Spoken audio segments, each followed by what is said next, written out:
Notre but louable est de vous empêcher de dormir. Marcel Duhamel, et pas d'erreur, c'est mauvais genre.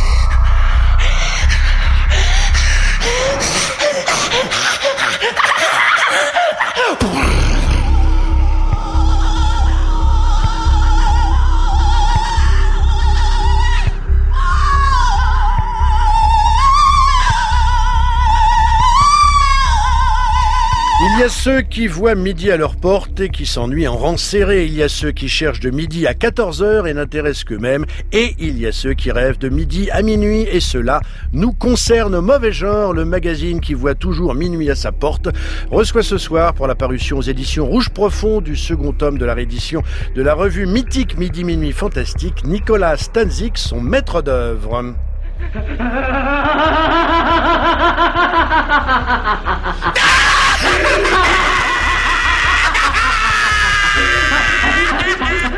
Évocation en second temps d'émission de la belle collection frankensteinienne Cinéma Monster Club chez Elephant, du DVD Sorcerer chez Wildside et chronique de l'histoire de la série noire paru évidemment chez Gallimard.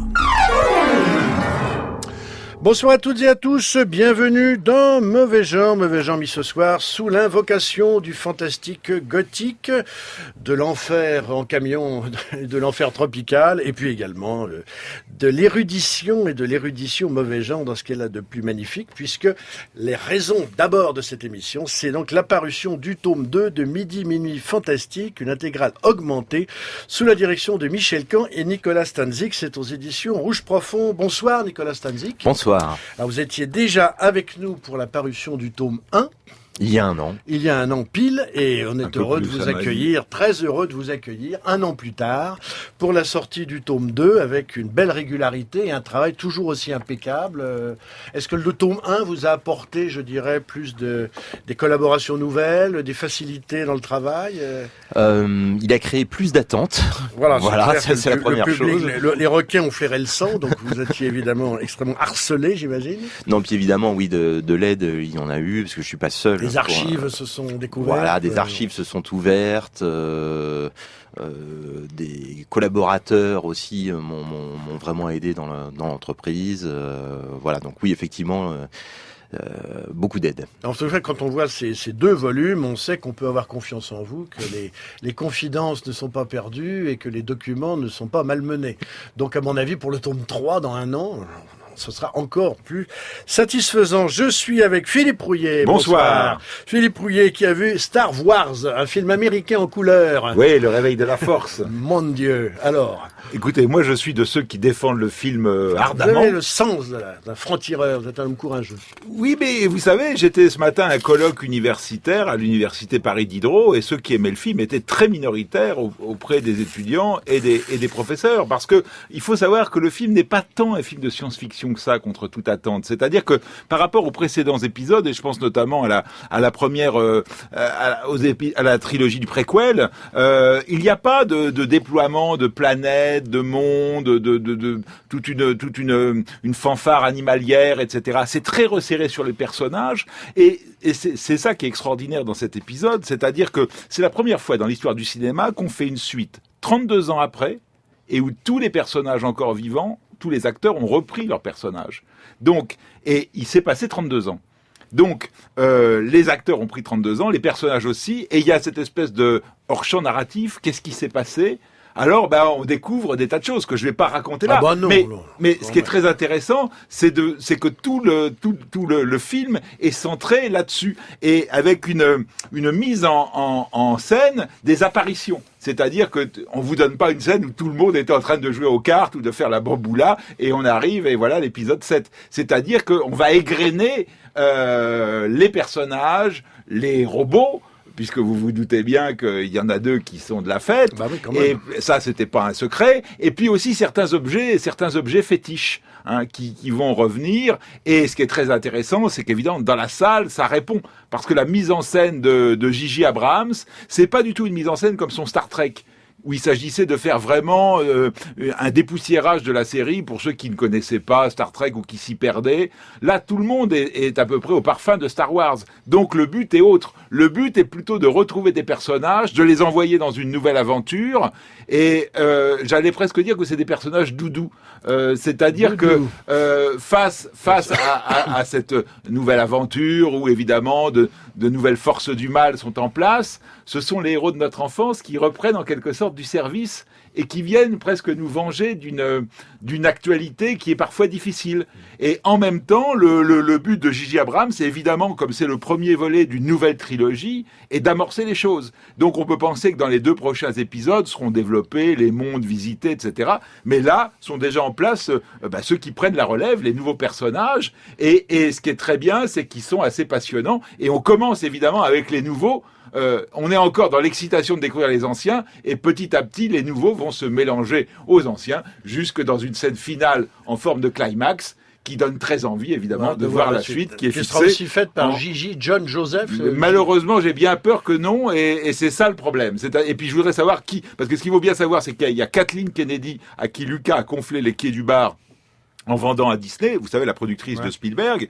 Donc, je pense que elle fait un peu office des brocolis sur les franchises James Bond, c'est-à-dire elle est un peu la gardienne du temple. J'espère qu'elle va être là, parce que on nous parle de réalisateurs pour le prochain qui sont des yes men. Le réalisateur de Looper, Alma Duvernay, enfin, je veux dire, c'est pas des gens... bon, alors, il faut derrière qu'il y ait un scénario, et j'ignore si déjà les 2 prochains scénarios sont écrits, et si Lorraine Kasdan, qui a coécrit celui-ci avec J.J. Abrams... Tu sais faire un film. Et puis surtout qu'elle avait écrit l'Empire contre-attaque et le Retour du Jedi, qui avait donc eu à combiner, après ce film qui était La Guerre des Étoiles, comment on fait après pour développer, c'était lui qui avait développé. Donc c'est un film garanti sans second degré, qui est quelque chose d'assez grimaçant dans le fantastique aujourd'hui ou la science-fiction, qui me déplaît assez souverainement. Il y a une espèce de métafilm, forcément, puisque les personnages sont devenus des légendes, y compris pour les jeunes. Ah bon, il existe Luke Skywalker? Ah bon, est-ce que ça existe vraiment, les Jedi? C'est très intéressant. La jeune génération des nouveaux personnages s'interroge.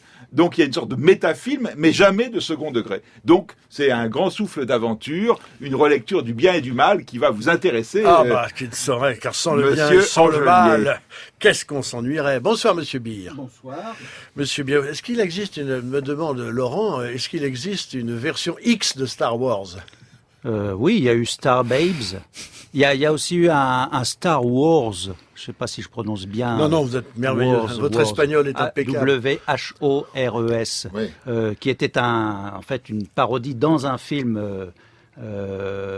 Zach et Mimi font un porno. Zach et Mimi font un porno. Voilà. Ouais. Et donc, qui est une comédie. Qui est une comédie. Le réalisateur est un passionné de Star Wars et il avait eu l'idée de faire Star Wars par son équipe de comédiens dans son film. Il y a un problème de droit pour faire du porno avec Star Wars. Ah, certainement. C'est que évidemment Lucas et la bande, il y a quand même un droit à l'image et je pense que ça paye cher. Donc au-delà du titre, parce que Star quelque chose, ça mange pas de pain. Oui. Mais si vous voulez vraiment que la princesse Leia enlève son bikini avec Jabba the Hutt, là ça va être une autre affaire. Ça coûte cher. Monsieur Beer qui est avec nous ce soir en plateau, j'en suis fort heureux, et qui hélas va nous conter le départ d'un des grands du cinéma fantastique mondial. De qui s'agit-il? Eh bien, il s'agit de German Robles. German Robles qui a tout à fait sa place ce soir puisqu'il a incarné le vampire du cinéma mexicain dès 1956 avec un somptueux film noir et blanc de Fernando Méndez. El Vampiro, c'était le titre tout simple de ce film. Qui est sorti chez Backfilm, je crois, dans une collection spécialisée dans l'horreur aztèque. Il y avait eu plusieurs films de Fernando Méndez, et puis il y a eu ensuite German Robles avait cette qualité. Il fait penser un peu à John Carradine, ce genre de conte vampirique très distingué, longiligne, bien coiffé. Il y a une photo d'ailleurs dans page le 416, volume 2. Page 416. Voilà. Dans ce volume 2 des rééditions remasterisées de Midi Minuit Fantastique, nous avons une photo de Germán Robles jouant le comte Lavoud dans El Ataúd del Vampiro, qui est un autre film de Mendes réalisé peu de temps après. Il anticipe un petit peu Christopher Lee aussi dans le côté hautain de Germán Robles. Oui. Il a un côté aristocrate hautain qui fait vraiment penser à Christopher Lee. C'est à quelques mois près d'ailleurs. Signorito espagnol. Il est fort probable que ce soit l'un des premiers à avoir porté les fameuses canines proéminentes quelques mois avant Christopher Lee. On le voit clairement sur la photo. Au cinéma mondial, c'est d'avoir mis les dents dehors. Et ça fait école, messieurs. Merci Christopher Beer et merci d'être là ce soir avec nous en plateau. Et nous allons sans tarder, avec Céline Duchesnay qui est là, tapis dans l'ombre, ouvrir l'encyclopédie pratique des mauvais gens. Et la grande question est, à quelle lettre crie la foule? Eh bien, à la lettre C. Lettre C. Comme Capdevielle, Jonathan Capdevielle.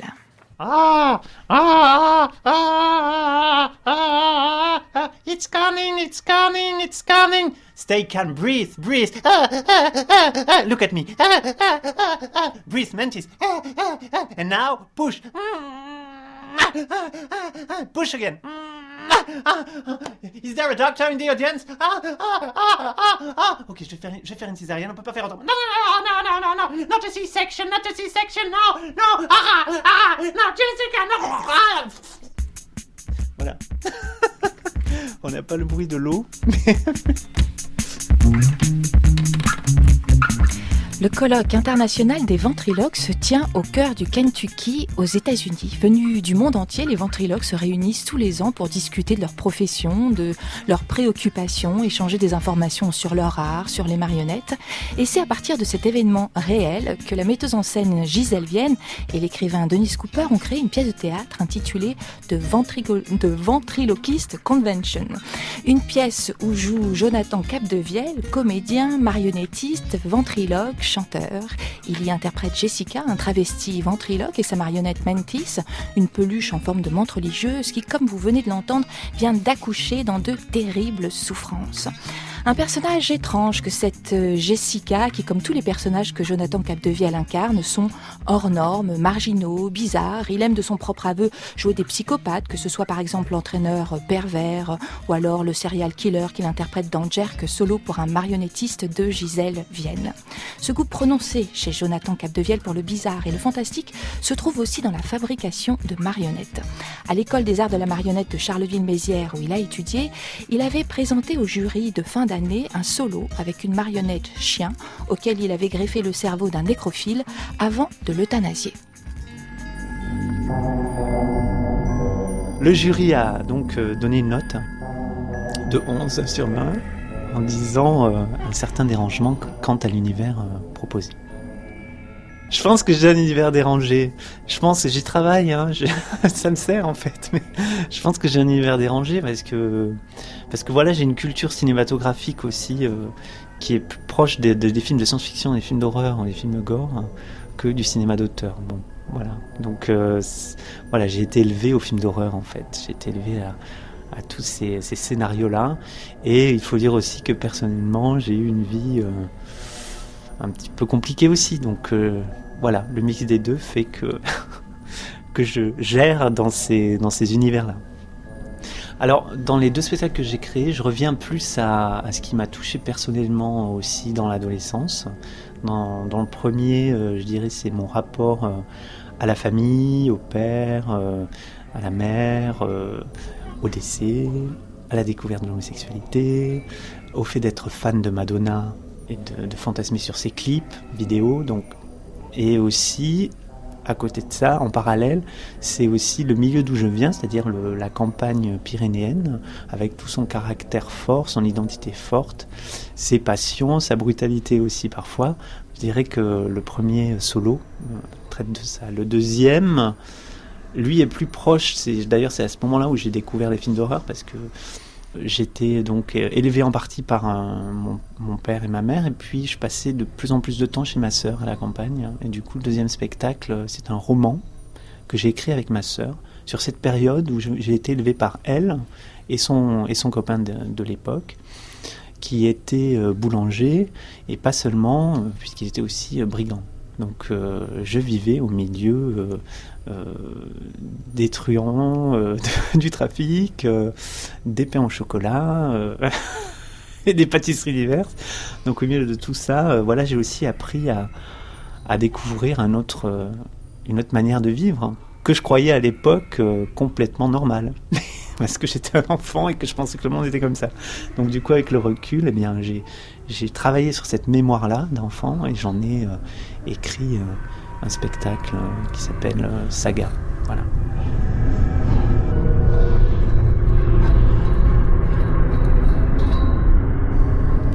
Et lorsqu'il arrive sur scène, que ce soit dans ses solos à Die Schatz et Saga ou dans les pièces de Gisèle Vienne, Jonathan Capdevielle convoque cette mémoire particulière de l'enfance, celle qui est reliée à son expérience de l'étrangeté.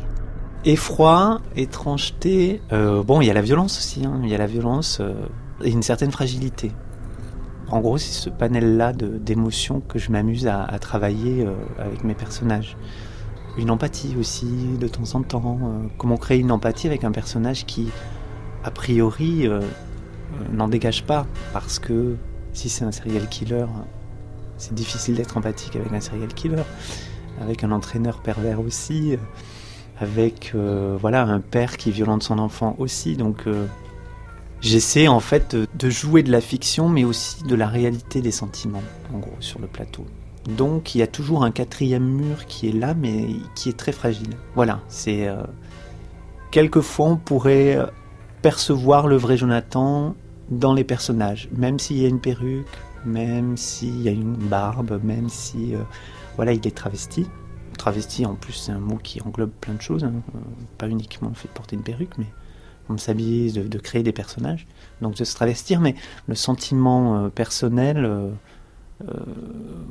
apparaît ou transparaît dans les personnages que j'interprète. Hey virgin, oh virgin, I made it through the wilderness, somehow I made it through. I didn't know how lost I was till I found you. I've been beat, incomplete, I've been had, I've been sad and blue, but you made me feel, yes you made me feel, shiny and new, like a virgin. Pour découvrir Saga, le deuxième solo de Jonathan Capdevielle, rendez-vous à Amiens le 27 janvier, puis à Montpellier du 29 au 31 mars. Quant à The Ventriloquist Convention de Gisèle Vienne, où Jonathan Capdevielle joue la ventriloque Jessica, ce sera le 9 et le 10 février à Annecy, puis du 23 au 26 février à Orléans. Toutes les dates nombreuses sont à retrouver sur le site de Gisèle Vienne, www.g-v.fr. Et pour en savoir plus sur la ventriloquie, vous pourrez retrouver sur la page de Mauvais Genre un bonus sonore qui vous expliquera l'art et la manière de ventriloquer.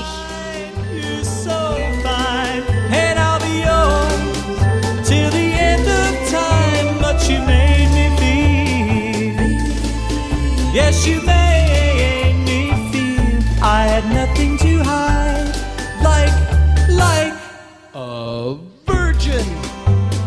Yes, touched for the very first time, like a virgin.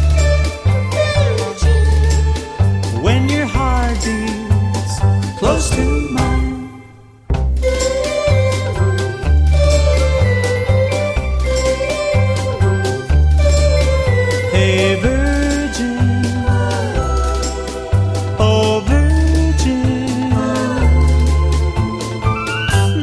My wish come.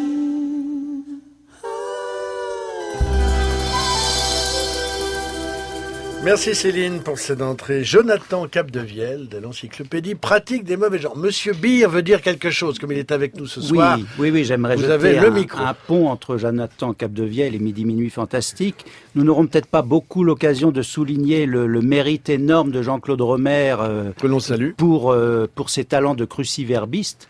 Nous allons souligner ses talents de cinéphile et d'auteur, mais dans les Midi Minuit, il y avait toujours une page de mots croisés. Et dans le numéro 9, je vous soumets une colle horizontalement. Bon, ça n'a pas tellement d'importance pour nous, ça, horizontalement. En 12 lettres, c'est l'art du grand Gabot. En 12 lettres. Ventriloque. Ventriloquie. Voilà, bravo. Ah, voilà, le grand Gabot, on l'a vu. Le grand Gabot, c'était Eric von Stroheim. Évidemment. Voilà. On en a parlé ici. Absolument. Même. Les mots croisés de Romer sont souvent assez savoureux. Vous les avez faits déjà? Non. Vous avez peur de marquer votre livre? On va pas noter sauvagement, quand même, un ouvrage d'un tel prix, surtout d'une telle classe. Nicolas Stanzik, comment ça s'est négocié dans Midi Minuit Fantastique, les mots croisés? Je sais que Michel Laclos, qui est aussi un peu de la famille... je sais que Jean-Claude Romer était un ami de Michel Laclos et que je pense que ses talents de cruciverbiste, très clairement, il était sous influence de Michel Laclos. Ils s'étaient rencontrés dans Bizarre, notamment dans ce fameux numéro 24-25 spécial James Whale, Todd Browning, etc., etc. Et comment les mots croisés sont arrivés dans Midi Minuit? Je pense très simplement sur une envie de Jean-Claude Romer. Voilà, il a eu envie d'en faire et ça s'est fait. Il n'a pas eu de mal à convaincre. Non, je pense la fratrie. Non, ça se faisait très simplement à ce niveau-là. Je crois que les uns et les autres, quand ils avaient des envies dans Midi Minuit, ils allaient au bout de leurs envies, tout simplement. Très bien, c'est une excellente idée, une très bonne politique. Nous aussi, à Mauvais Genre, ce soir, on va au bout de notre envie qui est de parler... Je croyais qu'on allait faire des mots croisés. Si vous voulez... Pendant que les copains parlent au micro, vous pouvez sortir vos grilles amis. Mais non, on va aller au bout de notre envie et parler de Midi Minuit Fantastique.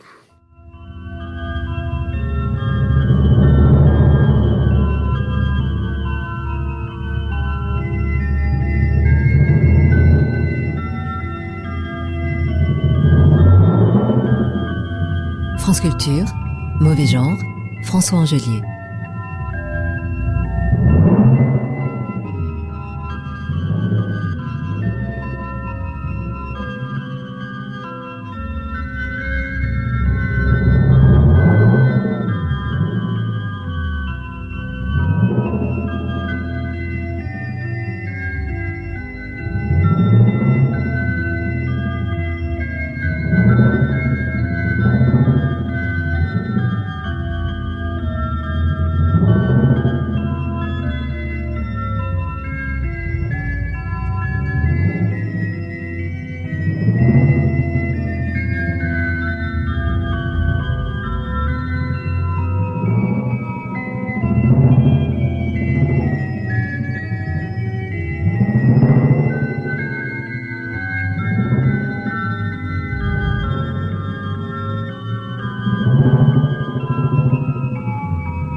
Voilà, orgue d'une église que l'on devine en ruine, baignée par la clarté de la lune, roulement inquiétant de timbales. Le choix de Laurent Polleret ce soir en ouverture de cette émission gothique, c'est du Masahito Sato, comme chacun l'aura reconnu bien évidemment. Alors notre morceau de résistance ce soir, c'est Midi Minuit Fantastique tome 2, je le rappelle, aux éditions Rouge Profond, une édition augmentée dirigée par Michel Camp, que l'on salue là où il est, et Nicolas Stanzik. Alors là, c'est un deuxième tome qui va de septembre 63 à hiver 64-65. Grosso modo, c'est des oiseaux d'Hitchcock à My Fair Lady. C'est à peu près ça. Voilà, c'est une époque, pour l'époque cinématographiquement parlant, en dehors de Midi Minuit, c'est l'époque de... Quel est le climat de l'époque pour les professionnels de la profession? C'est assez excitant parce que la nouvelle vague s'est un peu tassée. Donc on lève les filets et on voit ce qui reste.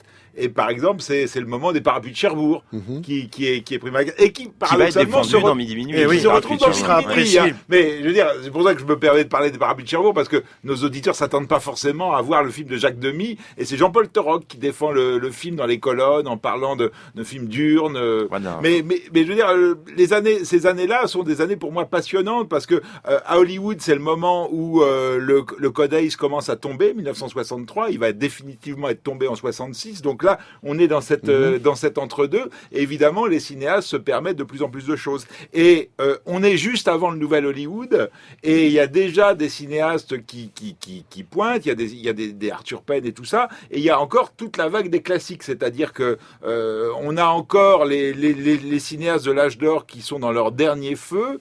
Il y a ceux qui sont arrivés dans les années 50, et il y a la nouvelle génération. Donc ça, c'est complètement passionnant. Et en France, c'est dans les années 60 que, mais là je retombe sur Midi Minuit, mais que on a des Judex, qu'on a finalement les expériences de fantastique peut-être les plus concluantes. Dont on parle abondamment dans les numéros qu'on évoque ce soir. Christophe Beer, 63, 64, 65. Oui, ça renvoie à c'est quoi? Effectivement des jeunes cinéastes que la nouvelle vague n'englobait pas, et que Midi Minuit, en revanche, va se faire fort de défendre. Notamment, il y a Jean-Pierre Mocky, mais là, ça ne concerne pas ce volume 2. Il sera interviewé dans le volume 3. Dans le volume 2, on a Pierre Cast. Donc voilà, ce sont des cinéastes qui apparaissent, qui attirent l'attention des rédacteurs de Midi Minuit. Effectivement, et les Parapluies de Cherbourg, oui, c'est assez surprenant à prime abord de les trouver également. C'est dans le dernier numéro du volume. Il y a une critique. Sinon, dans le contexte général, il y a un cinéma italien qui est très fort. Ça, on s'en rend compte. Mais je veux dire, en dehors du cinéma de genre, c'est ça qui est formidable, parce que ces moments, 63, c'est 8,5 de Fellini. Il y a Marco Ferreri. Il y a une longue critique aussi. C'est le Guépard, c'est Ferreri, et il y a tout un univers hors fantastique du cinéma italien, ou à la lisière du fantastique, qui va nourrir un cinéma plus de genre. Mais effectivement, c'est normal que 8,5 soit dans Midi Minuit, mais il y a une effervescence artistique, c'est le Guépard, 63. C'est le Guépard de Visconti. C'est-à-dire qu'on est vraiment dans un âge qui est entre la modernité et le classicisme. C'est des années qui sont très très excitantes pour moi. Alors Nicolas Stanzik, dans ces années 63, 64, 65, donc là, dans ce deuxième tome, on a les numéros de la revue de 7 à 11 inclus, avec le numéro 8 qui est absolument légendaire, puisqu'il est consacré entièrement ou quasi entièrement au cinéma fantastique anglais. Érotique anglais également. Donc cette période, pour l'histoire de la revue, elle représente quoi? Est-ce que c'est le décollage et une espèce de premier point? On fait le premier point. Est-ce que les pères fondateurs sont toujours là, Jean Boulet notamment? Qu'est-ce que ça commence à muter sur certaines options à la fois esthétiques et je dirais que ça théoriques? correspond un petit peu à l'âge d'or de la revue. En fait, il y a l'enthousiasme de la fondation. Ça, c'était vraiment dans le premier volume, où on sent que la revue était très clairement sous l'influence de Jean Boulet, au moins pour les 3 premiers numéros. Les rédacteurs en chef, c'était Michel Caen et Alain Lebris sur les premiers numéros, mais ils n'avaient que 20 ans. C'était les seuls rédacteurs en chef mineurs d'une revue interdite aux mineurs. Et c'est vrai que la figure de Boulet était une figure importante. On sent qu'il transmet sa manière d'aimer le fantastique, etc. Mais à partir du numéro 3... il y a ce fameux clash qui a lieu à la librairie du Terrain Vague, donc chez l'éditeur Eric Losfeld, et là Jean Boulet s'en va. Et donc c'est vraiment à ce moment-là où Michel Caen s'affirme réellement comme le maître à bord, et c'est d'ailleurs l'une des raisons du clash avec Jean Boulet. Querelle d'ego. Voilà, Boulet voulait prendre la tête officiellement de la revue, et ce que n'a pas voulu Michel Caen. Et Michel Caen a été soutenu bien sûr par Alain Lebris, Jean-Claude Romer à ce moment-là. Mais Nicolas, est-ce qu'il n'y avait pas aussi des divergences de vues? C'est-à-dire que Jean Boulet était plutôt abordait le cinéma fantastique en poète, alors que les autres étaient plus, sinon des critiques, des historiens, au plus près, voulaient être au plus près des films. Jean-Claude Romer amasse une documentation, vérifie les filmographies, alors qu'évidemment Jean Boulet rêve sur les films, et nous raconte des films qu'on les a vus depuis. Il a réinventé les films littéralement. Non, bien sûr, il y a aussi une vraie différence de vue, de manière d'appréhender toute cette matière filmique. Il y a une volonté, par exemple, de faire des entretiens. Voilà, ça c'est nouveau dans Midi Minuit. Alors c'est vrai qu'il y a un premier entretien dans le numéro 6 qui était dans le premier volume, mais le numéro 6 c'était déjà un numéro qui était fait sans Jean Boulet. Il avait un peu participé à ce numéro-là, mais pas complètement. Et c'est vrai que là, dans les numéros 7 à 11, là, ceux de ce deuxième volume, eh bien, on va voir, on va rencontrer les grands maîtres du fantastique, on va rencontrer Terence Fisher, on va rencontrer Roger Corman, on va rencontrer Ricardo Freda, on va essayer vraiment de comprendre comment on fabrique ce cinéma-là, on va essayer effectivement d'accumuler toute une matière documentaire sur ces films-là, les dossiers de presse, les filmographies, etc., etc. Il y a une manière moderne, effectivement, d'aborder ce cinéma-là. Parce que les premiers numéros, on se souvient d'un numéro consacré à King Kong, d'un numéro consacré à un numéro double sur Dracula, Les Chasses du Comte Zaroff. Donc on est sur le cinéma vraiment des années 30, des films formidables. Et pas que les années 30, parce que le numéro 1, c'est Terence Fisher. Oui. Et c'était ça la vraie rupture. Ouais, voilà. Mais là, on est vraiment dans l'actualité, quoi. Oui, alors, c'était utile, parce que aujourd'hui, évidemment, on a des DVD, des Blu-ray et tout ça. Les films n'étaient pas accessibles, donc un numéro entier sur Zaroff ou sur King Kong, ça avait vraiment son utilité. Hein. Mais là, on sent bien que on rattrape l'actualité. Et le numéro 7 s'appelle Actualité du fantastique. Et de ce point de vue-là, c'est une rupture, très clairement. On peut en montrer le sommaire. Donc, il y a un hommage à Ricardo Freda avec un texte et un grand entretien. Il y a un grand entretien avec Terence Fisher. Il y a des previews, Maniac, Paranoïaque de Freddie Francis, Soldat House de William Castle. Il y a même un coup de chapeau à Torticola contre Frankenberg avec Michel Piccoli. Et puis, on étoile les films sortis à Paris. Là, on commence à se dessiner des choix et un palmarès. On critique de manière assez savoureuse le Festival de Cannes en approuvant l'intrusion massive, je cite, de l'insolite devant la pontifiante assemblée festivalière de la Croisette avec l'apparition des oiseaux, du Seigneur des Mouches et de 8,5. Et puis il y a les films sur les écrans parisiens, notamment L'effroyable secret du docteur Hitchcock. Et il y a un texte aussi de Francis Lacassin sur La jetée de Chris Marker et des échos belges, anglais et italiens. Donc volonté à la fois de capitaliser sur la mémoire, de faire l'actualité et surtout d'élargir à un espace anglais et américain bien sûr, mais espagnol, et puis après on va voir italien, polonais, japonais. C'est important, il me semble, parce qu'il n'y a pas, à l'époque, évidemment, il n'y a pas Internet, et on a besoin de ces correspondances, ils appellent ça des lettres. Lettres de Pologne. Lettres d'Angleterre. Lettres du Liban. Il y a même même ça. On a été là-bas, on a vu des films, on vous raconte. Peut-être c'est des films que vous ne verrez pas ou plus tard, et c'est très important en termes d'information.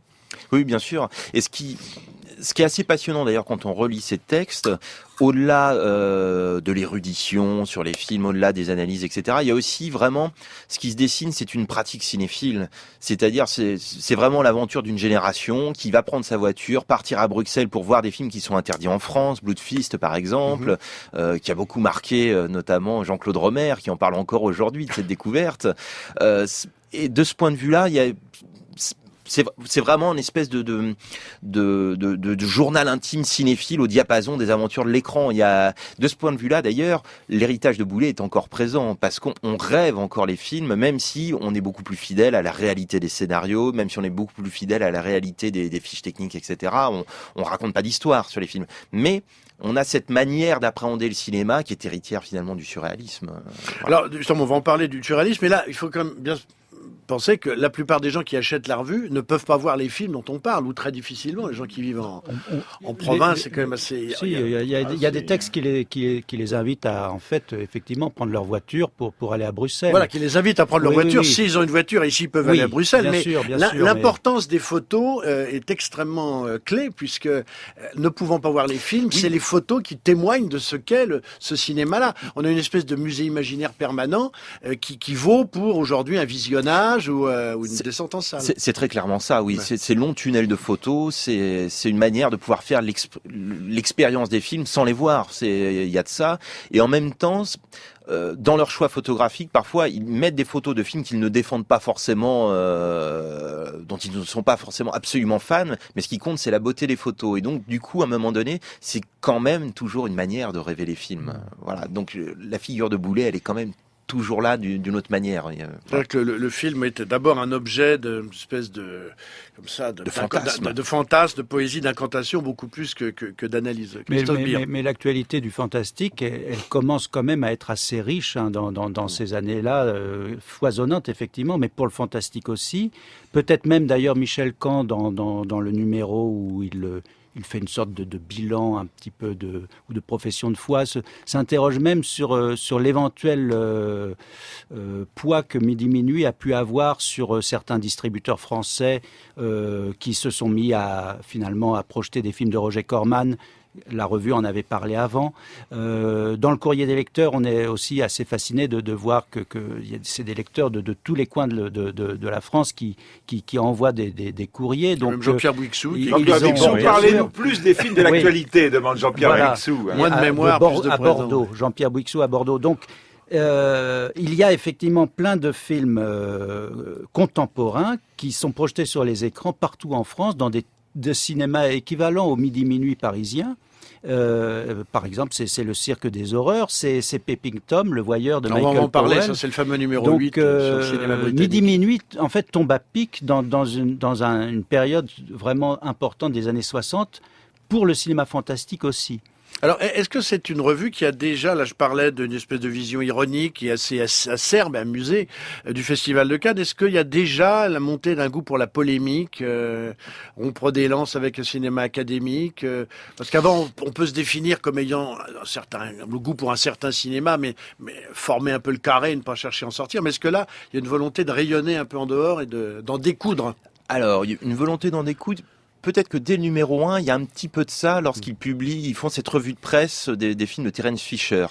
Et évidemment, tout le monde en a dit énormément de mal. L'ancêtre de Télérama, qui s'appelait Radio Cinéma Télévision, toute la presse cinéphile de l'époque ne peut pas supporter Terence Fisher. C'est un attentat caractérisé à la dignité du public, etc., etc. Et dans le fait d'avoir cité les uns et les autres, il y avait aussi une manière très provocante de dire, de revendiquer, rebute. Nous, on aime ce cinéma-là précisément pour les raisons qui vous poussent à le condamner. Donc là, de ce point de vue-là, il y avait effectivement un geste provocant. Après, effectivement, il y a une critique de l'académisme, ça je pense, c'est vrai, mais néanmoins, on n'est pas du tout dans ce clivage cinéma de genre contre cinéma d'auteur. C'est pas ça la question. À Midi Minuit, on défend des auteurs. Le numéro 1, c'est un spécial Terence Fisher et non pas un spécial Hammer ou gothique anglais. Voilà. Et de la même manière, quelqu'un comme Michel Caen, l'absolue modernité de son regard sur le fantastique, c'est de considérer le fantastique, le cinéma bis, la série B de l'époque, comme une nouvelle vague populaire qui serait le pendant d'une nouvelle vague intellectuelle, celle de Godard, Truffaut, etc.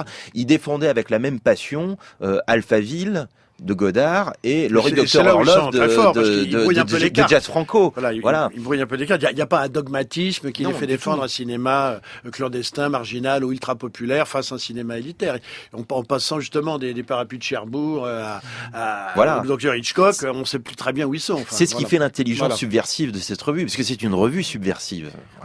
En fait, c'est de l'anti-fanzinade. Il y avait toujours eu après, il va y avoir toute une période de fanzina sur le cinéma fantastique où les amateurs s'accrochent à leurs objets cultes. Ici, c'est beaucoup plus large. Moi, il y a un texte que je trouve assez génial qui est d'Alain Lebris, vers un cinéma marginal, qui est une critique de Crime au musée des horreurs, le film d'Arthur Crabtree. Donc là, il cite à la fois le pop art, Mondrian, pour parler de ce film qui avait les honneurs du Midi Minuit. Et il rapproche ça aussi au rasoir du chien andalou de Buñuel. Donc il y a quand même des partis pris. Ça n'est pas de la polémique, c'est plutôt une sorte de revendication. Ça relève du manifeste esthétique. Voilà, ça relève du manifeste. Et Alain Lebris écrit entre le rasoir de Buñuel et les jumelles de Crabtree. Il faut rappeler que le début du film, on a des jumelles. Quand on les regarde, on a les yeux percés par deux pointes des jumelles des jumelles à cran d'arrêt, on peut le dire. Des jumelles meurtrières. Entre le rasoir de Buñuel et les jumelles de Crabtree, il y a la distance qui sépare le conscient de l'inconscient, le cartésianisme de la démence. Et donc Alain Lebris signifie à ses lecteurs que Midi Minuit est peut-être une sorte de cartographie de la démence. C'est une des forces de la revue. Nicolas Stanzik, c'est encore peut-être une des dernières influences de Boulet, de mélanger un petit peu histoire de l'art et puis la réalité du cinéma fantastique. C'est-à-dire là aussi décloisonner complètement. Oui, et ça, de ce point de vue-là, l'histoire de Midi Minuit est restée vraiment fidèle à ce parti pris jusqu'au bout. Hein. Mais là, il n'y avait pas que Boulet, Michel Caen était aussi... Oui, de ce point de vue-là, dans cette optique, démarche, oui. Jean-Claude Romer. Enfin tous. Enfin ça, c'est le propre de cette génération-là. Oui. On en arrive dans le fil de ce deuxième tour de la réédition augmentée de Midi Minuit Fantastique chez Rouge Profond. Nicolas Stanzik au numéro 8. Alors numéro 8, Christophe Beer, c'est un objet, c'est la perle noire de toutes les collections. C'est le plus cher numéro sur le marché, enfin jusqu'à cette réédition. Peut-être que maintenant le prix va dégringoler. Il se négociait parfois jusqu'à 1 000 €. Il faut dire que c'est un numéro qui a eu des problèmes avec la censure, puisque le thème c'est le fantastique et érotisme dans le cinéma anglais.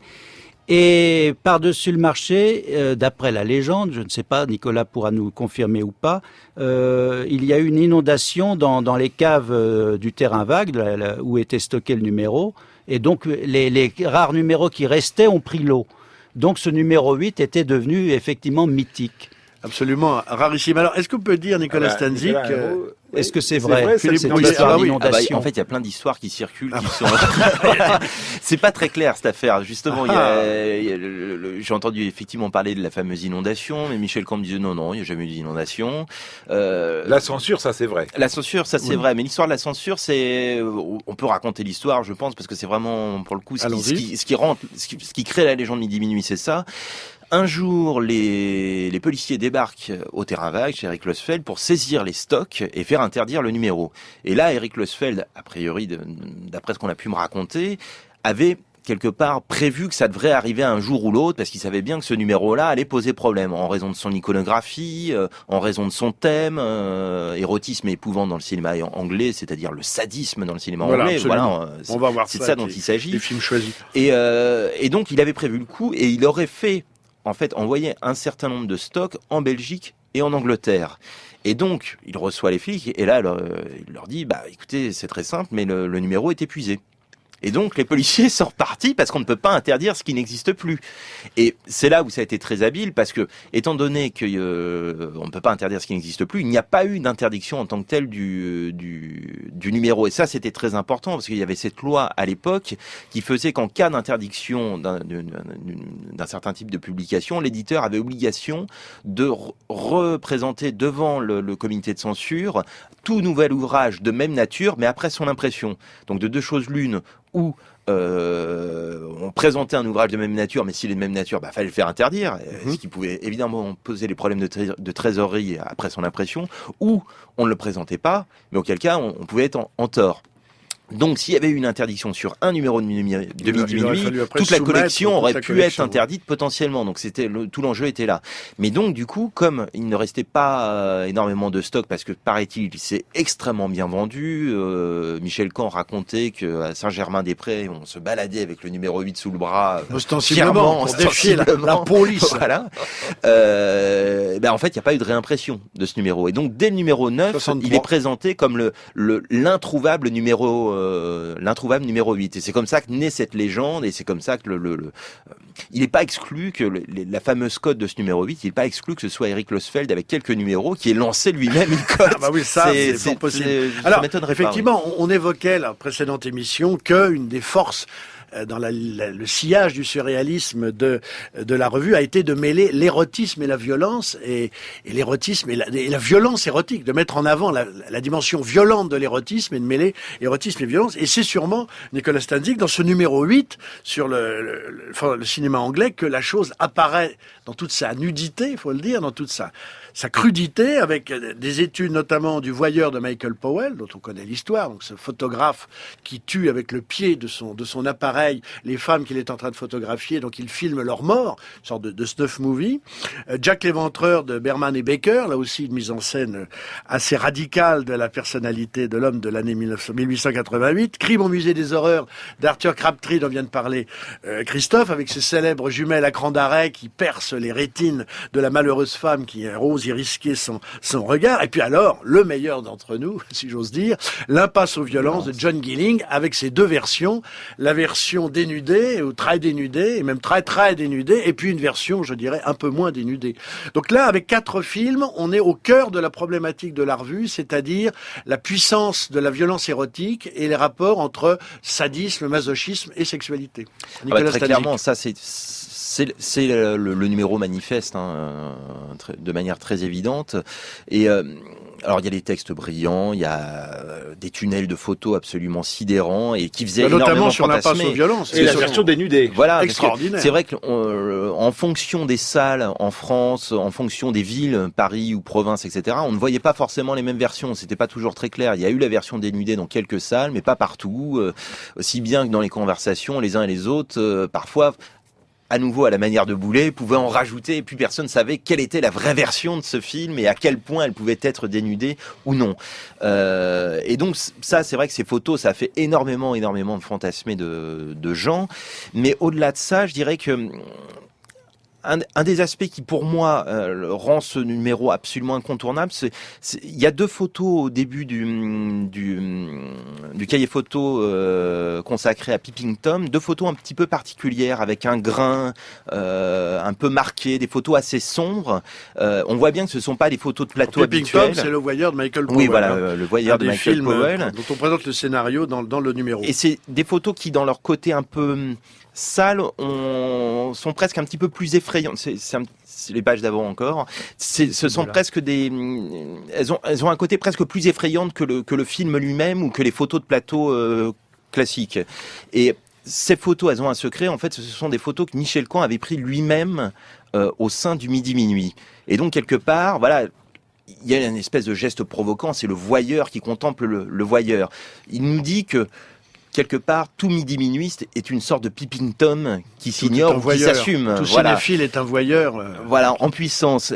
Et dans cette démarche-là, ce qui me semble vraiment important, c'est une manière de dire que le cinéma d'épouvante ne relève finalement pas des arts d'assouvissement comme pouvait les dénoncer à l'époque Malraux, par exemple, mais au contraire, relève des arts de la sublimation par le regard.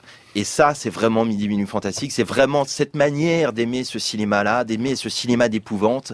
On est dans la sublimation de la violence à l'écran qui débouche sur l'érotisme. Voilà, c'est cette mécanique-là qui est à l'œuvre. Et puis en 1963, l'image quand même de l'Angleterre est une image quand même assez digne, assez compassée, qui se modernise peu à peu.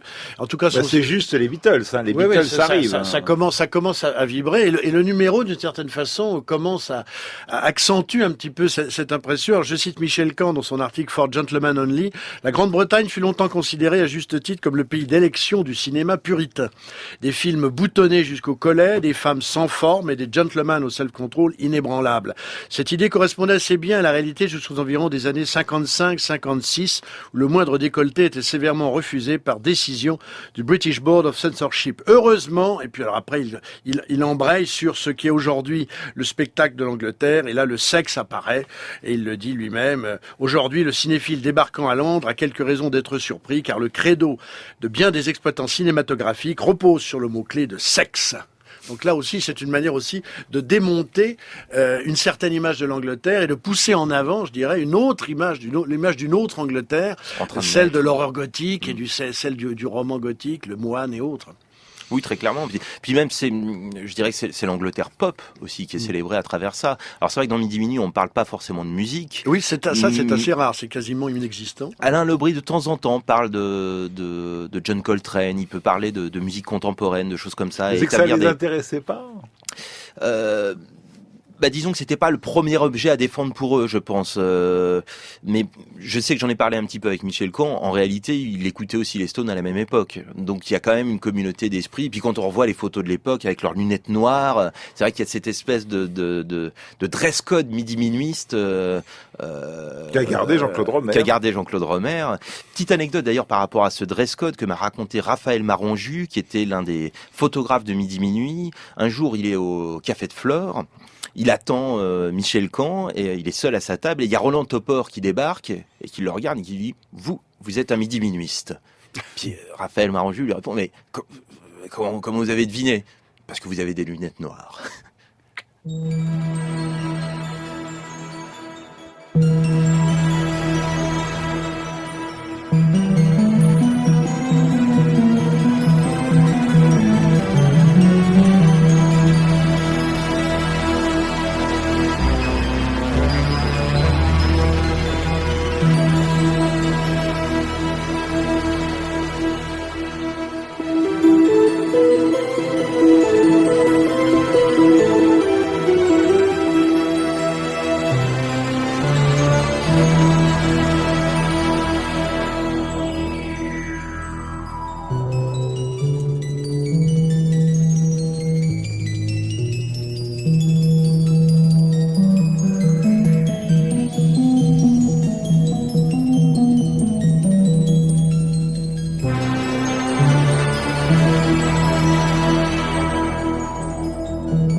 Continue à égrener et à se délecter en progressant dans les numéros de Midi Minuit Fantastique, savamment et somptueusement réédités par Rouge Profond. Grâce à vous, Nicolas Stanzik, notre invité de ce soir dans Mauvais Genre sur France Culture. Alors moi, le numéro 9, je trouve aussi, alors pas pour les mêmes raisons que le numéro 8, qui est vraiment le cœur nucléaire de toute la violence érotique et les vertiges propres à Midi Minuit Fantastique, mais dans le 9, il y a plusieurs choses passionnantes. D'abord, alors là, c'est là où on voit que l'élargissement est quand même assez important. Il y a un article de Jean-Claude Romer sur le fantastique à la télé américaine, ce qui est quand même pas à l'époque très fréquent comme zone d'enquête. On parle du fantastique espagnol, du fantastique polonais, ce qui est quand même aussi étonnant. Et puis il y a les correspondants étrangers qui envoient des courriers du Liban, d'Italie, de Belgique, d'Angleterre. Donc il y a tout un monde. Et puis il y a surtout un texte de Michel Caen qui s'appelle Midi Minuit historique, où il fait un petit peu le point. Au bout de 2 ans, on en est déjà à faire son histoire et à faire le point. Et on sent quand même bien les nouvelles orientations qui sont données. Je vais citer deux exemples. Nous ne pouvions pas nous cantonner exclusivement à la fréquentation très amicale des loups-garous et vampires, sans risque de sclérose. Il ne s'agit nullement de renier ici Fischer, ses œuvres et ses pompes, ou de les classer au rang des péchés de jeunesse, mais bien au contraire d'aller au fantastique, de débusquer l'insolite, le faire affleurer là où l'écorce apparaissait banale. Et ça, c'est quand même très important, parce qu'effectivement, il y a tout ce cinéma qui est labellisé, enfin qui est objectivement, de par ses thèmes et ses figures et son style fantastique, et alors King Kong, Dracula, le Comte Zaroff, et puis alors déjà là, on voit apparaître, influence du surréalisme, cette idée qu'après tout, ce qui est intéressant aussi, et peut-être avant tout, c'est d'aller le chercher là où on ne le voit pas, là où il semble absent, et là au contraire, on ne pense pas qu'il pourrait apparaître. Nicolas Stanzik. Oui, bien sûr, ça c'est ce qui va être la marque de fabrique de Midi Minuit dans les années qui suivent. La tendance était quand même déjà un petit peu là. Encore Boulet. Par Boulet, bien sûr, mais même même chez Michel Caen, par exemple, et Jean-Claude Romer et Alain Lebris, dès les premiers numéros, il y a un adjectif qui revient vraiment très régulièrement sous leur plume, c'est Marianne Badien. Marianne Badien. Oui. Pour Marianne Bad. Pour Marianne Bad, en référence à René. Ouais. Voilà. Et ça, c'est déjà une manière de dire, bah oui, le fantastique, il n'est pas que dans le cinéma de genre fantastique. Il est aussi chez certains auteurs qui ne sont pas classés dans le genre. Il est partout, finalement. Il peut apparaître par hasard. Voilà. Donc là, et on parle des châteaux Marianne Badien, chez Terence Fisher. Donc on fait déjà des ponts entre les choses où on casse les frontières, on sort le fantastique du ghetto. L'idée maîtresse, c'est celle-là. c'est sortir le fantastique du ghetto par tous les moyens. Donc en défendant le genre quand il faut le défendre, mais aussi en allant bien au-delà. Et d'ailleurs, de ce point de vue-là, l'histoire leur donne raison encore une fois, parce que lorsque dans les numéros suivants, il va y avoir Fellini, Truffaut, Godard, etc., c'est pas parce que eux, tout d'un coup, vont décider d'aller vers d'autres types de cinéastes. Non, c'est parce que Fellini, Godard, Truffaut, tout d'un coup, vont faire aussi parfois du fantastique. Ce sera Alphaville, ce sera Fahrenheit 451, 8,5, etc., etc. Donc, oui, ça c'est vraiment le numéro 9 de ce point de vue-là, c'est le moment où on exprime cette tendance qui était déjà à l'œuvre et qui tout d'un coup là va vraiment tout emporter sur son deuxième passage. citation de Michel Caen, cette quête de l'insolite au sein d'une apparente réalité ne doit pas être considérée comme une évasion ou pis encore un refus, mais au contraire comme une tentative d'enrichissement immédiate et aussi, pardonnez nos audaces, comme une systématisation humainement normative, d'en faire que le quête de l'anormal devienne la norme et que ce mot d'immédiat, qui est un mot bretonien, là aussi, influence des surréalistes. Oui, bien sûr. Là, c'est vraiment très, très, très marqué. Puis alors, il y a un autre très beau texte, là. Un grand acteur rend hommage à un grand acteur. C'est le texte, d'ailleurs, que Vincent Price a lu sur la tombe de Peter Lorre le jour de ses obsèques, puisque ce numéro, évidemment, dans ce numéro figure une très belle nécro de Peter Lorre, de Bernard Eisenschitz et Jean-Claude Romer. Christophe Beer, si vous vouliez nous prendre la place de Vincent Price et nous lire le début de cet hommage lu sur la tombe de M. le Maudit. Il y a longtemps, un grand acteur a dit de notre vocation que nous étions des sculpteurs dans la neige et que pourtant, lors de la dissolution finale de cette image éphémère, le monde entier pleurait. Quelque chose d'irremplaçable a disparu, mais si l'immortalité existe, elle est sûrement dans la mémoire de l'homme, et ce que l'acteur crée est un souvenir durable, aussi impondérable que soit la matière qui le compose. Le souvenir d'un grand acteur est un fait fondamental dont les éléments constituent la vie même. Peter n'avait pas d'illusion sur notre métier, il aimait divertir, être un créateur de visage, comme il disait si souvent de nous, mais son visage était de ceux qui reflétaient les pensées d'un esprit pénétrant et d'un cœur réceptif, et le public, qui était son monde, l'aimait pour ce qu'il lui laissait entrevoir de ce cœur et de cet esprit. Voilà les mots de Vincent Price sur le tombeau de Peter Lorre. Là aussi, on joue la mémoire. Là, il y a aussi, c'est l'actualité du fantastique. Elle est aussi là. Elle est aussi dans l'apparition et la disparition des grandes figures du genre. Et alors, là, évidemment, c'est le côté mémoriel qui joue, qui est omniprésent. Mais est-ce qu'ils ont ils ont repéré comme ça des nouvelles figures d'acteurs ou d'actrices? Ils ont poussé en avant des débutants prometteurs ou prometteuses? Quelque part, alors d'autres revues ont parlé d'elle, mais je dirais que c'est quand même Midi Minuit qui a fait de Barbara Steele une icône dans la cinéphilie. Couverture de Positif, oui, c'est numéro vrai, 40. Du numéro 40 avec ce fameux article de Jean-Paul Torok, mais qui finira par écrire aussi dans... Voilà, non mais parce qu'il y a un pont entre les deux revues. Les deux revues sont chez Losfeld et il y a une amitié pour le fantastique et le cinéma de genre. On défend beaucoup le voyeur aussi à Positif. Hein, donc, mais c'est vrai que Barbara Steele est devenue une icône grâce à Midi Minuit. Enfin, je veux dire, j'y étais pas à Positif à ce moment-là. Positif la met en couverture, mais là, c'est une déesse. Voilà, là, ça relève de la déclaration d'amour, très clairement. Midi Minuit, historiquement, né, Michel Caen a l'idée de créer une revue de cinéma pour trouver un prétexte pour rencontrer Barbara Steele. Voilà voilà la raison d'existence de la revue.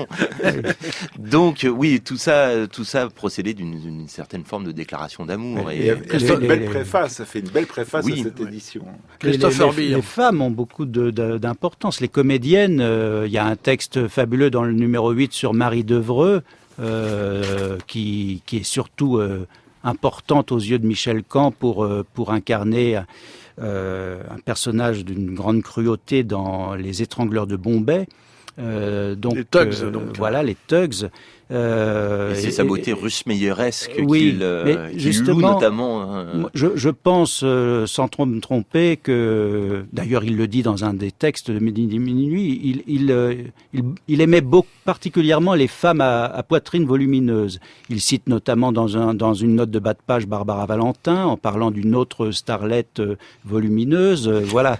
Et puis il y a ce texte très très beau qu'il a écrit sur Sylvie Bréal, qui est un texte textes. inédits. Justement, Son tout dernier texte.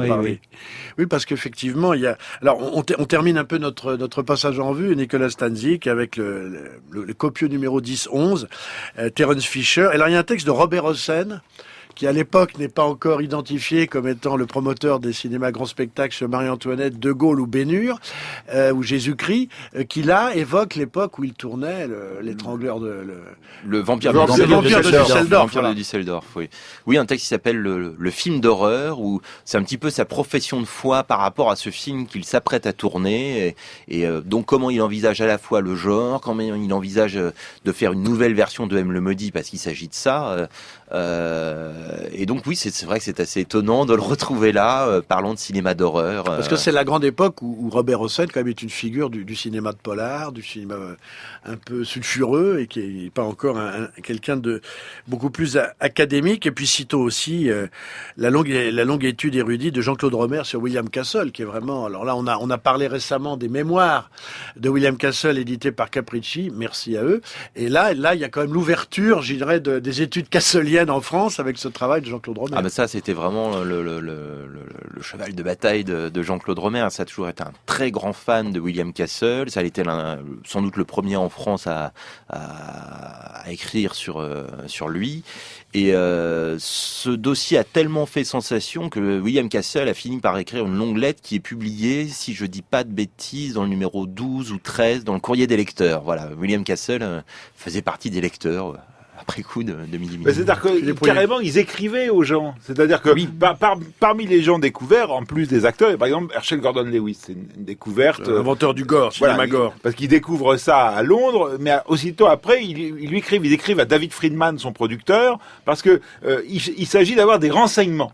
Parce qu'ils voient le film, il n'y a pas de dossier de presse, donc on va à la source. On fait un travail d'enquêteur, quoi. C'est pas comme les critiques aujourd'hui, hop, on va voir le film, on nous donne un dossier, tout ça. Là, donc ils s'adressent au producteur qui envoie des photos, qui évidemment en échange veut voir le numéro, et qui après, il y a des correspondances qui s'échangent comme ça. Et William Castle était effectivement tout à fait étonné. Et ce qu'il faut quand même dire, c'est que tous ces numéros-là, que moi je possédais parce que j'avais réussi à me faire une collection au fil des années de Midi Minuit, étaient et sont toujours pour moi une base de documentation qui n'a jamais été remise en question. C'est-à-dire qu'aujourd'hui on a eu des études sur William Castle, mais ce qu'il y a là sur William Castle reste très précieux, et que très souvent, avant de venir ici le samedi, quand c'est un sujet qui croise un DVD, quand on a parlé du spectre du Dr Hitchcock et tout ça, j'ai relu mes Midi Minuit pour piocher des informations, que ce soit dans les entretiens, dans les remarques des uns et des autres.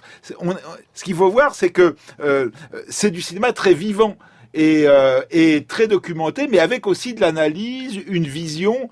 Tout à l'heure, quand on parlait de cette histoire de rattacher aux arts et tout ça, c'était aussi une manière de légitimer le fantastique. Au même titre qu'ils vont chercher le fantastique en dehors du genre, et en cela, c'est un peu la réponse au cahier du cinéma quand les jeunes Chabrol et Romer parlent de Hitchcock et qu'ils ont besoin pour donner du sérieux à Hitchcock d'aller chercher des thèmes métaphysiques, etc. Là, c'est pareil, c'est-à-dire qu'il s'agit de sortir le cinéma fantastique de son ghetto, et ce qui est beau chez ces jeunes passionnés, c'est que c'est le contraire de ce qui arrivait chez certains fanzineux après, qui était beaucoup plus, on est sur notre territoire, sur notre terrain précaré, on n'a pas envie que les gens, les béotiens, viennent, parce que c'est pour nous. Alors que là, c'est une ouverture. Et quelqu'un comme Jean-Claude Romer a toujours été comme ça, et ça a toujours été une figure pour les jeunes cinéphiles. Moi, je me souviens qu'arrivant à Paris, j'avais été le voir, et c'est tout de suite quelqu'un qui ouvre ses collections, qui est très disponible, qui donne des renseignements. Et ça, c'est aussi l'esprit midi-minuiste. Avec ce balancement permanent entre l'érudition la plus pointilleuse, l'approche la plus analytique, et puis alors les photos là, qui vous permettent de rêver sur la poitrine de Marie Devereux, ou sur les spectres divers et les assassins sans nombre, Christophe Beer.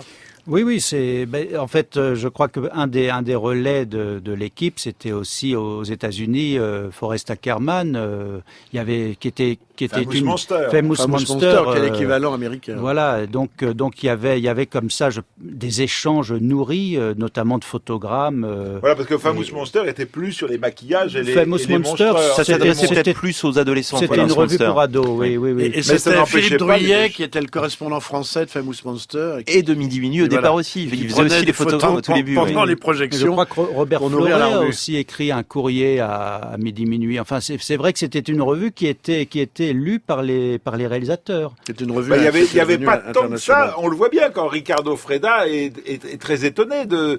Mais qui êtes-vous pour me poser des questions comme ça? Enfin, je veux dire, parce que finalement, il y a des entretiens comme dans les positifs ou les cahiers, mais avec des cinéastes qui n'étaient pas les auteurs de ces revues, et du coup, les cinéastes sont très étonnés qu'on. Il y a même Domenico Paolella qui a écrit un texte incroyable sur le péplum et la psychanalyse.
France Culture, Mauvais Genre, François Angelier.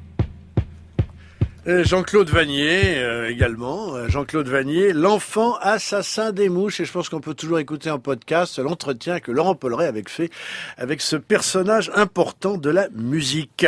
Alors, on va parler, là, on parle de la réédition, effectivement, considérablement améliorée, remasterisée de la revue. Mais il y a également des nouveautés. Il y a notamment un article tout à fait formidable de vous, Nicolas Stanzik, sur alors on parlait de Jean Boulet, on n'arrête pas de citer Jean Boulet, qui est notre père à tous, et l'inventeur, on peut le dire, des mauvais genres, à tout point de vue. Eh bien, effectivement, vous faites un article grâce à Philippe Druyet, qui vous a fort généreusement ouvert sa documentation, notamment un dossier noir, le bien nommé, dans lequel il y avait toutes les informations et la correspondance nécessaire. Vous faites un grand article sur l'épopée invraisemblable de ce théâtre d'ombre draculesque qu'avait voulu créer Jean Boulet. Alors, en 2002, Christophe Beer, vous étiez là, à Beaubourg. En 2001, je ne sais plus. J'étais même moi, je dirais en 2002, c'était le bicentenaire d'Hugo. Et donc, on avait, grâce à Roland Lacourbe, pu faire un télécinéma et montrer enfin à tous aux anciens qu'il avait... En présence de Pierral. Voilà, qui avaient travaillé un peu ce que c'était, cet extraordinaire travail, un peu, alors là, anarchique et inspiré, prophétique et totalement dément, qu'avait fait Boulet avec Dracula. Alors, on peut en parler rapidement, Nicolas Stanzik. Alors, il y a un article formidable, hein, alors, mais résumez-nous un peu l'affaire. C'est un projet totalement fou.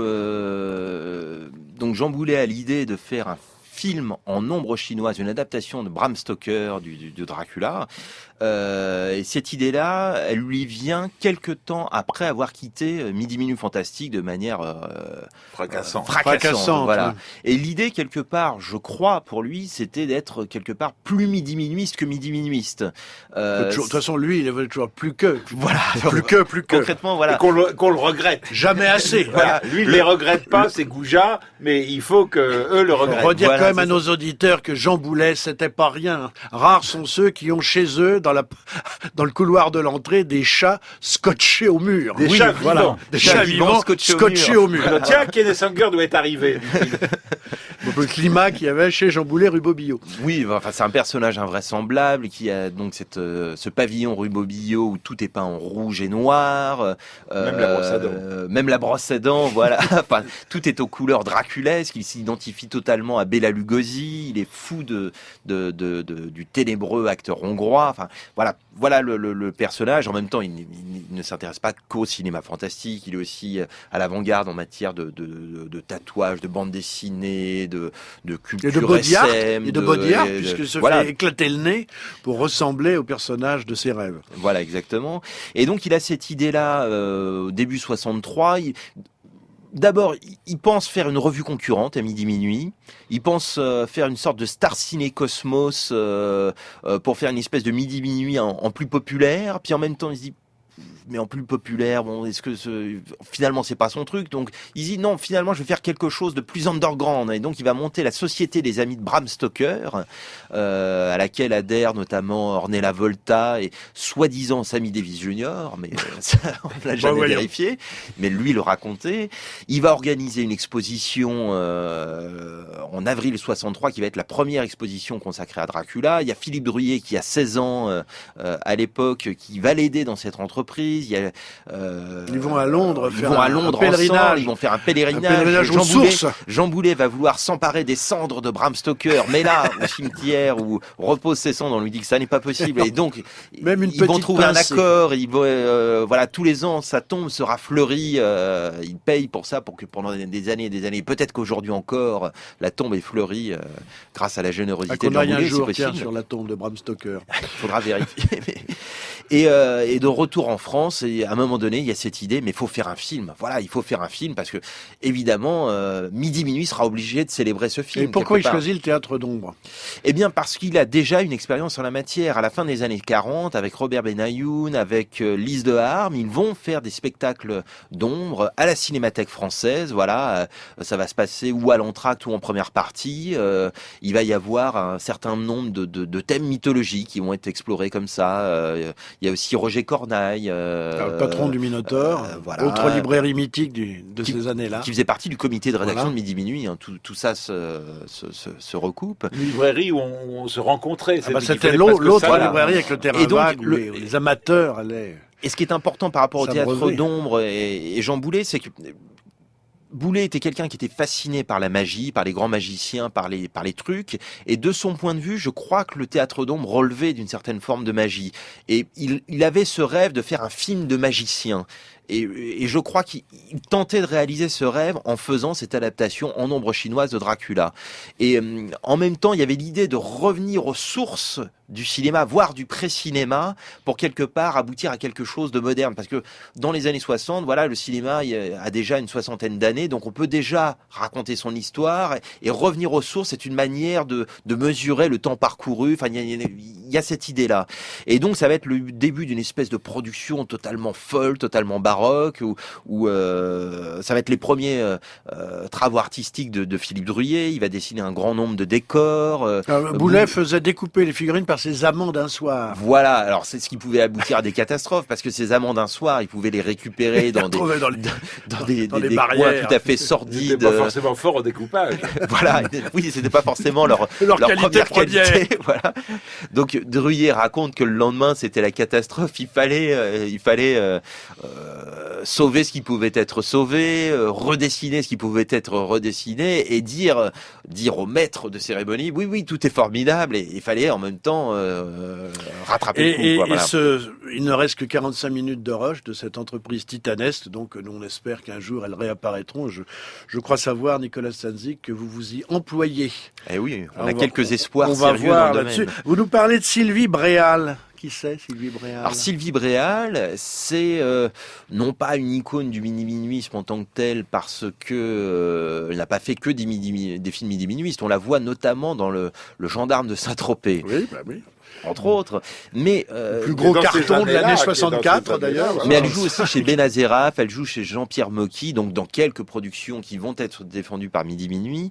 Et il se trouve que ça a été une amie de Michel Caen, et dans ce chapitre central qu'on appelle l'entracte du Midi Minuit, qui est donc où on réunit des textes inédits d'hier et d'aujourd'hui dans chaque volume, il y a cette rubrique qu'on appelle Midi Minuit Mrs, qui était tenue par Michel Caen, qui était l'occasion d'un hommage érotomane tout en photo, et Michel tenait à rendre hommage à Sylvie Bréal. Elle nous a envoyé très généreusement des photos totalement inédites, où on peut admirer notamment sa plastique. Tout à fait, voilà. Sa plastique, Midi Minuit. Mais qui sera la prochaine il faut bien qu'il y ait un peu de mystère. Il va prendre la succession de... Au niveau le prochain texte, pour cette rubrique, Geneviève Caen va signer un texte dans le volume 3. Bon, voilà, c'est un scoop, messieurs, dames. Notez bien. Il y a également, évidemment, comme dans le précédent volume, un DVD qui permet de voir des films qu'on ne voyait quasiment jamais nulle part, ou très rarement en projection dans des festivals et autres, ou des cinémathèques. Alors, il y a Fantasmagorie de Patrice Molinard, 40 minutes avec Edith Scott. Et on peut dire que c'est un très très grand film. Alors ça, c'est extraordinaire. C'est pas rien du tout. Enfin, je veux dire, moi, c'est un film que je connais pas. Nicolas nous en avait parlé l'année dernière. Il y avait un texte dans l'entracte du volume 1. Il y avait un très long texte de Nicolas Stanzik sur ce film, mais voilà. Et là, on l'a vu grâce à ce DVD, et il est à la hauteur de ce qu'il nous en avait dit. C'est-à-dire un fantastique insolite, une histoire de vampire qui commence il y a 2 siècles et qui reprend. Le film est muet, avec une voix off qui est dite par la femme du réalisateur, Edith Scott. Est complètement magnifiée dans ce film. Et il y a quelque chose effectivement, qui annonce Lynch. C'est ce qu'a raté Jean Rollin, j'allais dire, dans certains de ses films. Oui. Nicolas Stanzik. Et que lui a réussi, dans une contemplation du quotidien, faire surgir un fantastique poétique. C'est un passage secret, ce film, entre Murnau, Dreyer, La Nouvelle Vague et David Lynch. Excusez du peu. Et c'est vrai que c'est totalement sidérant. Moi, quand j'ai découvert ce film, j'en étais stupéfait. Je l'ai montré à des amis en me disant, mais est-ce que c'est moi qui rêve? Est-ce que c'est moi Mais ça, c'est l'aspect qui est grisé. J'allais dire, c'est le travail que fait aussi Nicolas sur la réédition, mais pas seulement. Il y a un côté enquêteur. C'est pour ça qu'on aura sans doute des nouvelles du film de Boulet, parce que on va rencontrer les gens, et à force de gentillesse, ils vous ouvrent leur collection, un DVD surgit, et c'est comme ça avec Edith Scott. Vous voyez le film un après-midi, c'est un choc, et après, à partir de là, il faut le montrer, et voilà. Et on le montre en version totalement restaurée. Alors ça, je le précise, parce qu'on a retrouvé le négatif, et grâce aux archives du film du CNC, on peut vous présenter une version intégrale de Patrice Molinard. Il y a Satan bouche un coin de Jean-Pierre Bouixou, la primadonna de Philippe Lifshitz, Vampirisme de Bernard Chawa et Patrice Duvic et La Fée sanguinaire de Roland Lethem. Rien que ça pour un DVD. Et des bonus. Des bonus sur les films présentés, des scènes coupées, des analyses. Non, c'est un vrai DVD. Et dans une très belle copie. Enfin bon, c'est un vrai bonheur de retrouver ça. L'idée, c'était quelque part de continuer de faire vivre cet état d'esprit midi-minuiste, et le faire vivre, c'est aussi quelque part essayer de faire ce que les uns et les autres faisaient à l'époque. Donc continuer les entretiens, continuer les enquêtes, retrouver des films invisibles. Voilà, et bien écoutez, en tout cas, le numéro 2 est encore plus spectaculaire que le premier tome. Donc Noël. Voilà, c'est bientôt Noël, n'est-ce pas? Là, vous avez de quoi faire des heureux en offrant ça. Et des heureuses. Voilà, donc c'est le tome 2 de cette réédition augmentée, magnifiée, remasterisée de Midi Minuit Fantastique, la première et sans doute la plus grande revue d'histoire du cinéma fantastique de tous les temps. Donc Nicolas Stanzik en est le maître d'œuvre de la chose et notre invité ce soir. Alors, puisqu'on est au chapitre des livres, avant de passer au DVD, je voulais quand même vous signaler la sortie chez Gallimard, puisque cette année 2015 a quand même été l'année de la série noire, qui fêtait cette année ses 70 ans. On a beaucoup parlé de la revue Temps Noir, dans laquelle Franck Lomo publiait très régulièrement des articles extrêmement érudits, pointus, très documentés, avec la mise à jour et l'utilisation de sources tout à fait nouvelles sur l'histoire de la série noire, l'histoire de ses éditeurs, des directeurs de collection, des rapports avec les Gallimard, l'histoire des auteurs, la correspondance entre l'éditeur et les auteurs, enfin un gros travail d'archives et d'érudition. Eh bien, tous ces articles ont été d'une certaine façon mixés, fondus, fusionnés pour donner un livre que je vous recommande alors vraiment très chaleureusement. C'est l'histoire de la série noire chez Gallimard, 45-2015, avec la phrase que je citais au début et qui figure d'ailleurs en couverture. Notre but est louable, vous empêcher de dormir. Et là, vous avez véritablement une histoire vraiment d'historien, une histoire historienne de la série noire, à la fois sociologique, histoire de l'édition, histoire de la conception des livres, une histoire littéraire, c'est-à-dire la découverte des auteurs, les liens personnels entre Marcel Duhamel et les autres auteurs et les autres directeurs de la collection et les auteurs. Donc une histoire, je dirais aussi personnelle et littéraire, et puis une histoire visuelle, une histoire matérielle, avec la reproduction de tout toute une quantité très impressionnante de documents, que ce soit des photos, évidemment la photo de l'équipe de la série noire, la photo des couvertures, les films qui en ont été tirés, des notes internes de la maison Gallimard sur certains auteurs, certaines signées notamment par Raymond Queneau. Toutes les couvertures sont reproduites. Il y a la liste de tous les livres de la série noire. Et puis alors à la fin, il y a des documents extraordinaires qui sont adressés à Duhamel, alors notamment un que vous cite, page 208, c'est le brigadier chef Jean Strauss qui écrit le 21 août 54 à Marcel Duhamel. Il est légionnaire, il est en Indochine et il demande si la Légion étrangère ne peut pas bénéficier de l'envoi de services de presse de la série noire.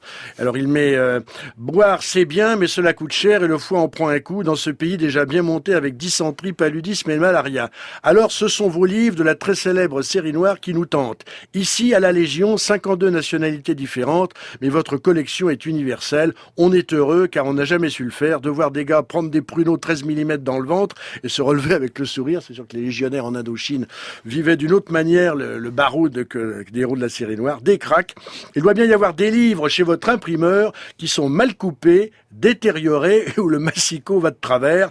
Avec nous, vous pouvez en écouler quelques-uns et nous vous aurons beaucoup de reconnaissance et une grande gratitude. Voilà, extraordinaire lettre d'un légionnaire en Indochine à Marcel Duhamel. Envoyez-nous vos bouquins. Nous, on a besoin de distraction. Je vous recommande vraiment cette histoire de la série noire qui est absolument magnifique. Et puis, je vous redis, on n'en a pas assez parlé, le livre qui est paru aux éditions du Sonneur de Guillaume Lemial, Margarine, qui est sûrement le roman noir le plus fort, le plus bouleversant, paru cette année. Voilà, donc c'est la fin de notre volet littérature et édition. On va passer maintenant au DVD.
Voilà, Gilles Volman, une trouvaille de Laurent Polleret.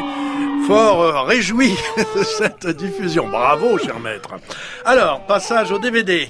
Ce soir, alors voilà, la collection. Alors, on dit souvent du bien d'Éléphant, parce qu'Éléphant, c'est un très bon label où il y a à la fois des séries rares qui nous arrivent dans d'excellentes présentations. Il y a du cinéma mauvais genre. On aurait pu parler d'Imamura, mais on en parlera plus tard. Il y a 3 Imamura parce qu'ils viennent de sortir 3 volumes. Voilà, donc il y a 3 beaux Imamura qui viennent venir. Mais ce soir, comme on était minuiste et que l'on était nourri de films, je dirais, de la Hammer et de l'Universal, eh bien, on a choisi de parler de la nouvelle collection lancée par Éléphant, Cinéma Monster Club, avec 3, je dirais, des lignes, comme ça, des lignes de produits. Première ligne de produits, Frankenstein, monsieur Rouillet. On a en effet 5 films qui sont postérieurs au chef-d'œuvre de James Whale, mais qui méritent plus qu'une attention, je dirais, distraite. C'est l'héritage, hein, c'est Frankenstein, l'héritage. Donc après Frankenstein et la fiancée de Frankenstein, comment ça continue? Et ça continue avec le meilleur film de la série, enfin on exclut les deux Whale, c'est Le Fils de Frankenstein en 1939. Alors il y a quand même du temps qui s'est écoulé entre le James Whale qui était la fiancée était de 35 si ma mémoire est bonne, donc il y a 4 années qui se sont écoulées. Alors, en fait, Universal pensait pas forcément à refaire du fantastique, la veine était déjà en train de se tarir, et puis ils ressortent. Il n'y a pas de DVD à l'époque, donc on ressort en salle Frankenstein et Dracula qui ont un succès phénoménal, et ils se disent mais alors s'il y a du succès, alors peut-être on pourrait faire une suite. Et donc comme il y a déjà la fiancée, on va faire le fils, parce qu'à l'époque on met pas des numéros on explore, et on n'est pas volé sur la marchandise. C'est bien le fils de Frankenstein, pas le fils de la créature qui n'a pas eu de descendance. Mais on retrouve la créature, et voilà, le fils qui arrive. Joué par Basil Rathbone, qui était le Sherlock Holmes. Le futur Sherlock Holmes, oui. Dans les films d'Al Canton, et qui arrive avec femme et enfant, et qui récupère le bien de son père, et qui récupère évidemment la créature et les travaux. Voilà, qui prend en charge son héritage. On écoute un extrait de la version française, mes renseignements sont bons. Qu'est-ce qui se passe dans le château des Frankenstein? Tous les villageois sont anxieux et morts d'inquiétude. D'après mes observateurs, tout est tranquille. Tranquille? Rien n'est plus inquiétant que la tranquillité. Et puis ce n'est pas si tranquille. Depuis le cimetière de Greg Hill, Hans Stendhal aperçoit le château des Frankenstein avec ses jumelles. Il a vu les domestiques transporter de grandes caisses et des boîtes dans l'ancien laboratoire. Il a même vu le vieil Igor leur donner un coup de main. Non, nous voilà tous aussi craintifs que des chats. Nous frissonnons dès qu'un loup hurle. Quand le vent fait claquer une porte ou un volet, nous claquons des dents et nous fuyons comme de vulgaires lapins apeurés. Ce sera comme ça tant qu'il y aura un Frankenstein parmi nous. Qu'est-ce qu'il fait? C'est tout ce qu'on veut savoir. Oui, c'est tout ce qu'on veut savoir. On n'a qu'à faire venir ici le vieil Igor et le faire parler. Oui. D'accord. D'accord.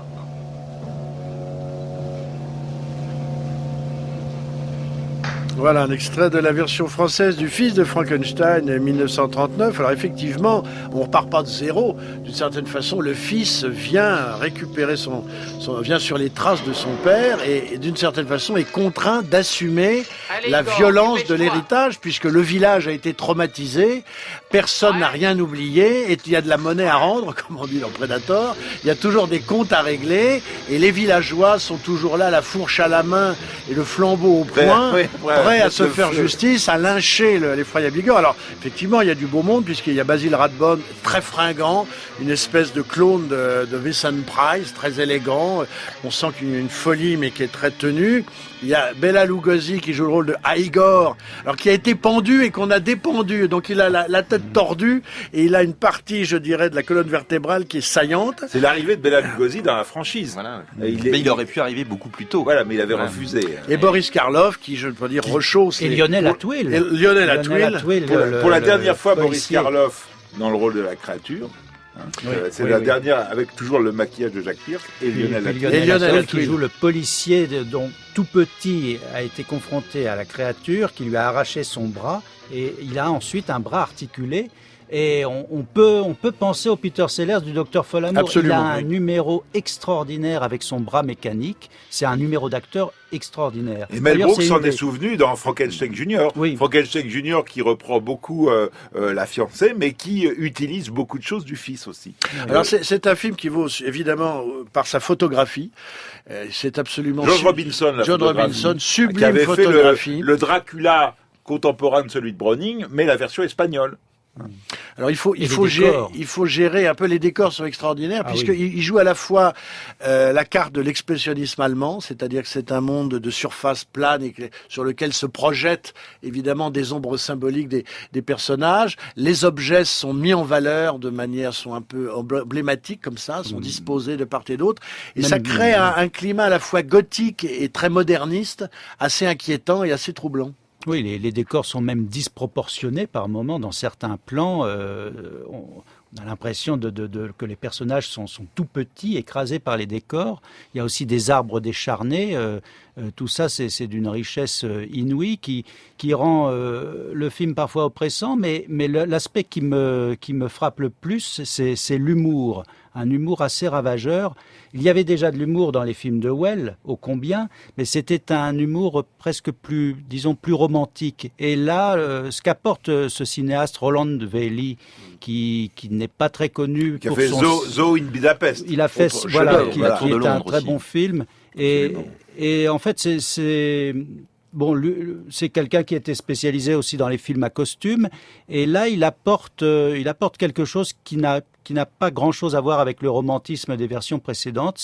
C'est un comique un comics parfois mécanique. La direction d'acteurs est notamment de ce point de vue très remarquable. Il y a notamment les duels entre Rathbone et Atwill qui sont du tac au tac. Et c'est un film en fait qui recèle énormément d'humour, beaucoup de drôlerie. Le personnage notamment d'Igor, joué par Bela Lugosi, est un personnage assez extraordinaire qui a une réplique à un moment donné où on peut déceler vraiment de l'homosexualité, puisque quand Basil Rathbone lui voit pour la première fois le monstre de Frankenstein que lui montre Igor, il lui dit mais qu'est-ce que vous faites? Enfin, Igor lui dit c'est mon ami, c'est mon ami, essayez de le réveiller. Mais qu'est-ce que vous faites avec lui? Et Igor lui répond, il me fait des choses, il me fait tout ce que je veux. Une réplique. Et il paraît que sur le tournage, quand la scène a été tournée, à la fin de la scène, tout le plateau éclatait de rire. Ils étaient bel et bien conscients de la teneur de la réplique. Le fils de Frankenstein, donc première ultra recommandé, vraiment. Donc un film de Roland Lee. Alors l'autre film, c'est Le Spectre de Frankenstein, deuxième, alors là de Earl C. Kenton. Alors dans le premier, on avait le fils, là on a un autre fils, mais alors, la structure du scénario, Philippe Rouillet, est différente puisque le petit village emblématique où on le retournait pour essayer de régler les problèmes disparaît puisque le château est rasé et tout ça, et tout se déplace dans une clinique.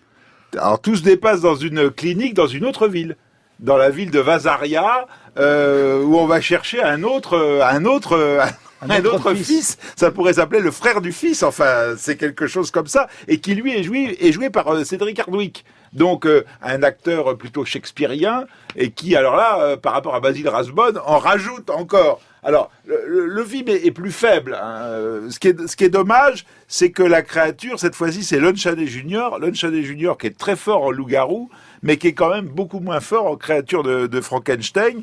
Et puis, peut-être que Earl Kenton est quand même moins à l'aise. Par contre, il y a quand même une photo qui est assez extraordinaire, qui est la photo de Milton Krasner. Milton Krasner, c'est la femme au portrait et les masques. Hein. Donc, c'est pas n'importe qui en termes de... Et alors, dans ce film qui est quand même un cran en dessous du fils, il y a quelques scènes qui sont absolument merveilleuses, comme cette scène où la femme donc du clinicien découvre, elle savait pas qu'elle avait épousé un Frankenstein, enfin elle connaissait pas l'histoire de la famille, alors elle découvre le manuscrit, etc. Et à ce moment-là, il y a la créature et Igor qui répliquent et qui sont à la fenêtre, et c'est-à-dire que dans sa lecture, il y a comme des ombres chinoises que n'aurait pas renié Jean Boulet, et à ce moment-là, la réalité vient la rattraper. Et ça, c'est quelque chose, c'est un moment très très beau dans le film.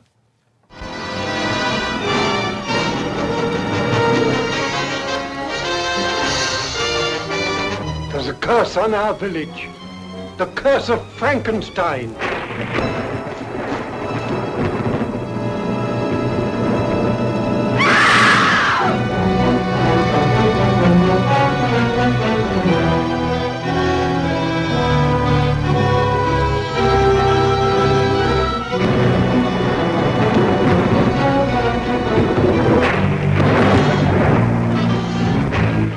Father was Frankenstein, that your mother was the lightning.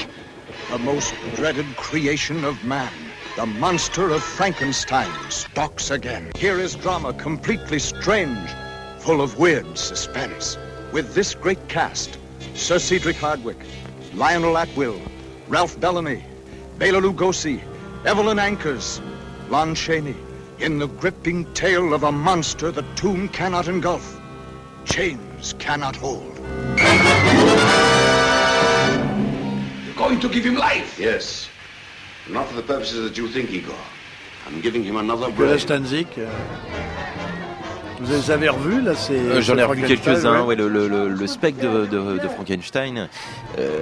J'ai l'impression que celui-là, c'est vraiment celui où commence à aller dans les délires qui vont arriver par la suite, notamment ce qui justifie le titre, le spectre, c'est qu'on a bel et bien le personnage du baron Frankenstein qui revient sous forme de spectre à un moment donné, c'est absolument pas justifié, c'est totalement gratuit. Que son fils se dit qu'il va mettre fin à sa créature, il va la détruire comme l'autre l'avait fait, c'est-à-dire pièce par pièce, membre par membre, et à ce moment-là, il y a le spectre de son père qui lui dit mais malheureux, oui, c'est toute surtout mon œuvre. Le moment shakespearien du père qui vient gourmander le fils. Alors là, on avait donc on joue la famille puisqu'il s'agit à chaque fois d'un fils du docteur, d'un autre fils du docteur. Il y a alors la fille du docteur également, avec Frankenstein rencontre le loup-garou. Alors là, premier crossover, donc entre. Ouais, c'est le premier crossover, voilà. C'est considéré comme le premier crossover de l'histoire du cinéma. C'est-à-dire que l'idée en vient, parce que là, c'est un film de 43. L'idée en vient que le loup-garou en 1941, la version de Wagner, a formidablement marché. Mais ils savent pas comment lui faire une suite. Et comme on est un peu aussi embêté avec les Frankenstein pour faire un 5e Frankenstein, on se dit, si on a des deux où on n'arrive pas à faire une suite, mettons-les ensemble. Et la vraie élégance du film, c'est que le fameux combat entre, parce que c'est pas tous les se rencontrer, est-ce qu'ils sont pas pour jouer aux cartes? Ils vont évidemment se rencontrer dans un combat qui est très fort, mais qui est montré de manière très allusive dans la dernière séquence du film. Ce qui est assez drôle d'ailleurs quand on passe d'un film à l'autre, c'est le jeu des chaises musicales au niveau des acteurs. Parce qu'on avait Lon Chaney dans le rôle de la créature dans Le Spectre, et on avait Bela Lugosi dans le rôle d'Igor, mais comme Igor se fait greffer le cerveau dans la créature, finalement, c'est Bela Lugosi qui joue le rôle de la créature dans le numéro suivant. Et ça, c'est assez amusant parce que ça n'arrête pas. Et de toute façon, ne pouvait que reprendre son rôle de loup-garou. En plus, ce qui est intéressant, effectivement, c'est à voir à la suite, puisque ça fait quasiment une mini-série. Et ça devient une espèce de sarabande. Alors ça, je vous recommande, parce qu'il y en a deux autres sur lesquels on va aller vite, qui est la maison de Frankenstein, et puis les deux Nigo contre Frankenstein, où à chaque fois, on en rajoute, parce qu'on va rajouter en plus Dracula, on va rajouter l'homme invisible, etc. Et du coup, si vous les voyez à la suite, les films peuvent se mélanger, c'est une sorte de danse macabre des spectres tout à fait intéressante.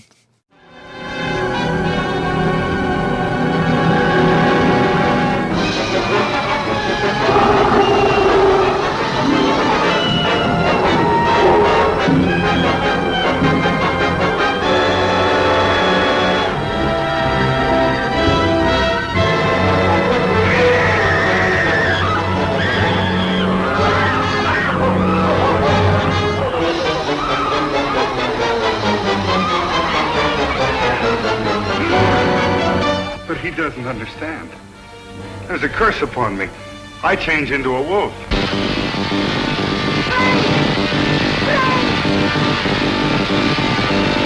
Listen to me, Peggy. I saw my father become obsessed by his power. He died a horrible death. There's no need for us all to storm after her. She'll come in if I ask her. Why should we treat her so fancy? She's a Frankenstein.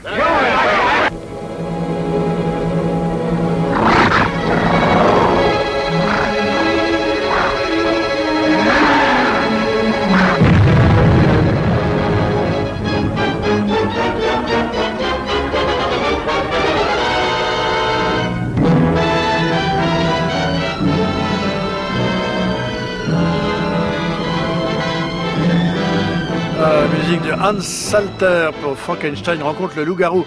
On termine, Monsieur Beer, avec la maison de Frankenstein. Alors là, tout le monde est là. Ils sont tous là. Boris Karloff en médecin fou, John Carradine en vampire, Lon Chaney en Frankenstein. Et puis Lionel Atwill.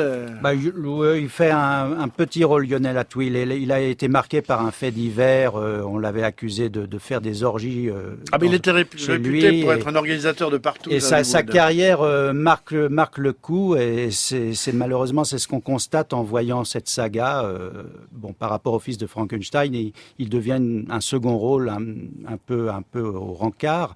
Et cette maison, elle est encore d'Earl Kenton.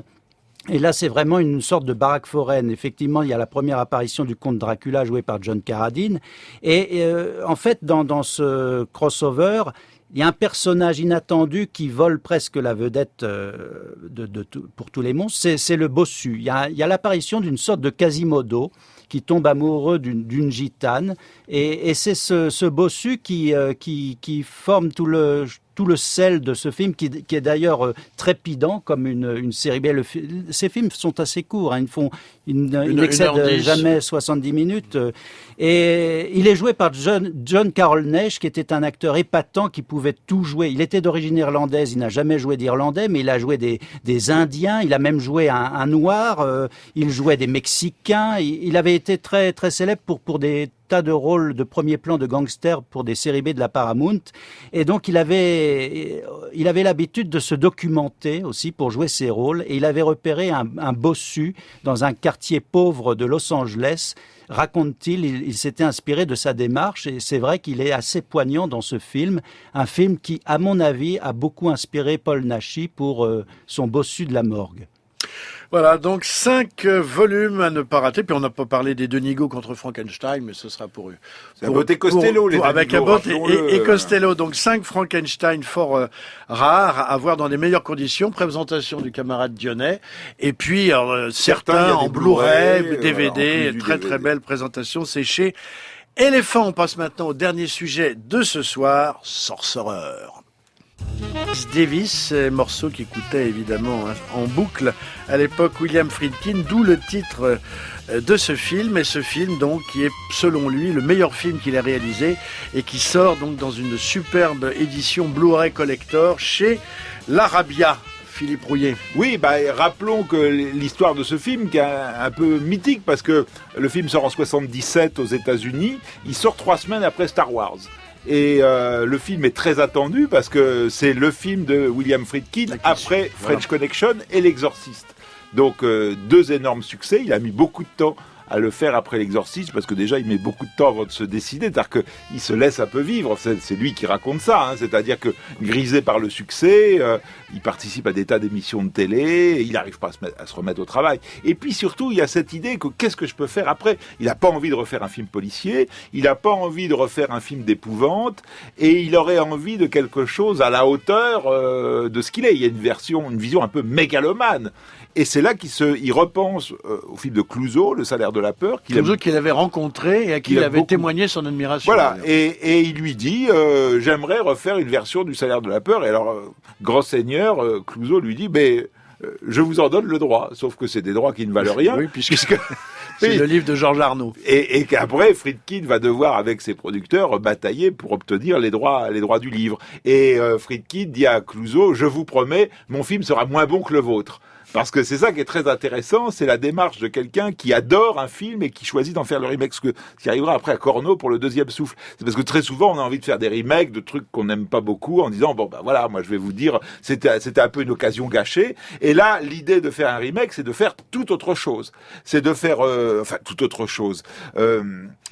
Les 4 personnages, c'est toujours pareil, c'est deux équipes de 2 camionneurs qui doivent convoyer de la nitroglycérine dans la jungle. Un feu de puits de pétrole. Mais ce qui est très intéressant chez Friedkin, le parti pris, c'est que c'est pas des types qui sont un peu des losers en bout de course, ce sont des mauvais garçons.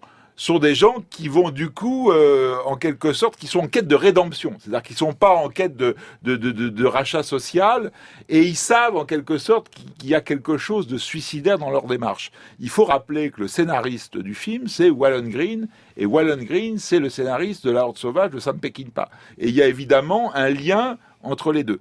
Par parenthèse, si vous achetez l'édition Mega Top Collector, vous avez le scénario avec le DVD et le Blu-ray, et vous avez le scénario, la reproduction du scénario de Waylon Green annoté par William Friedkin.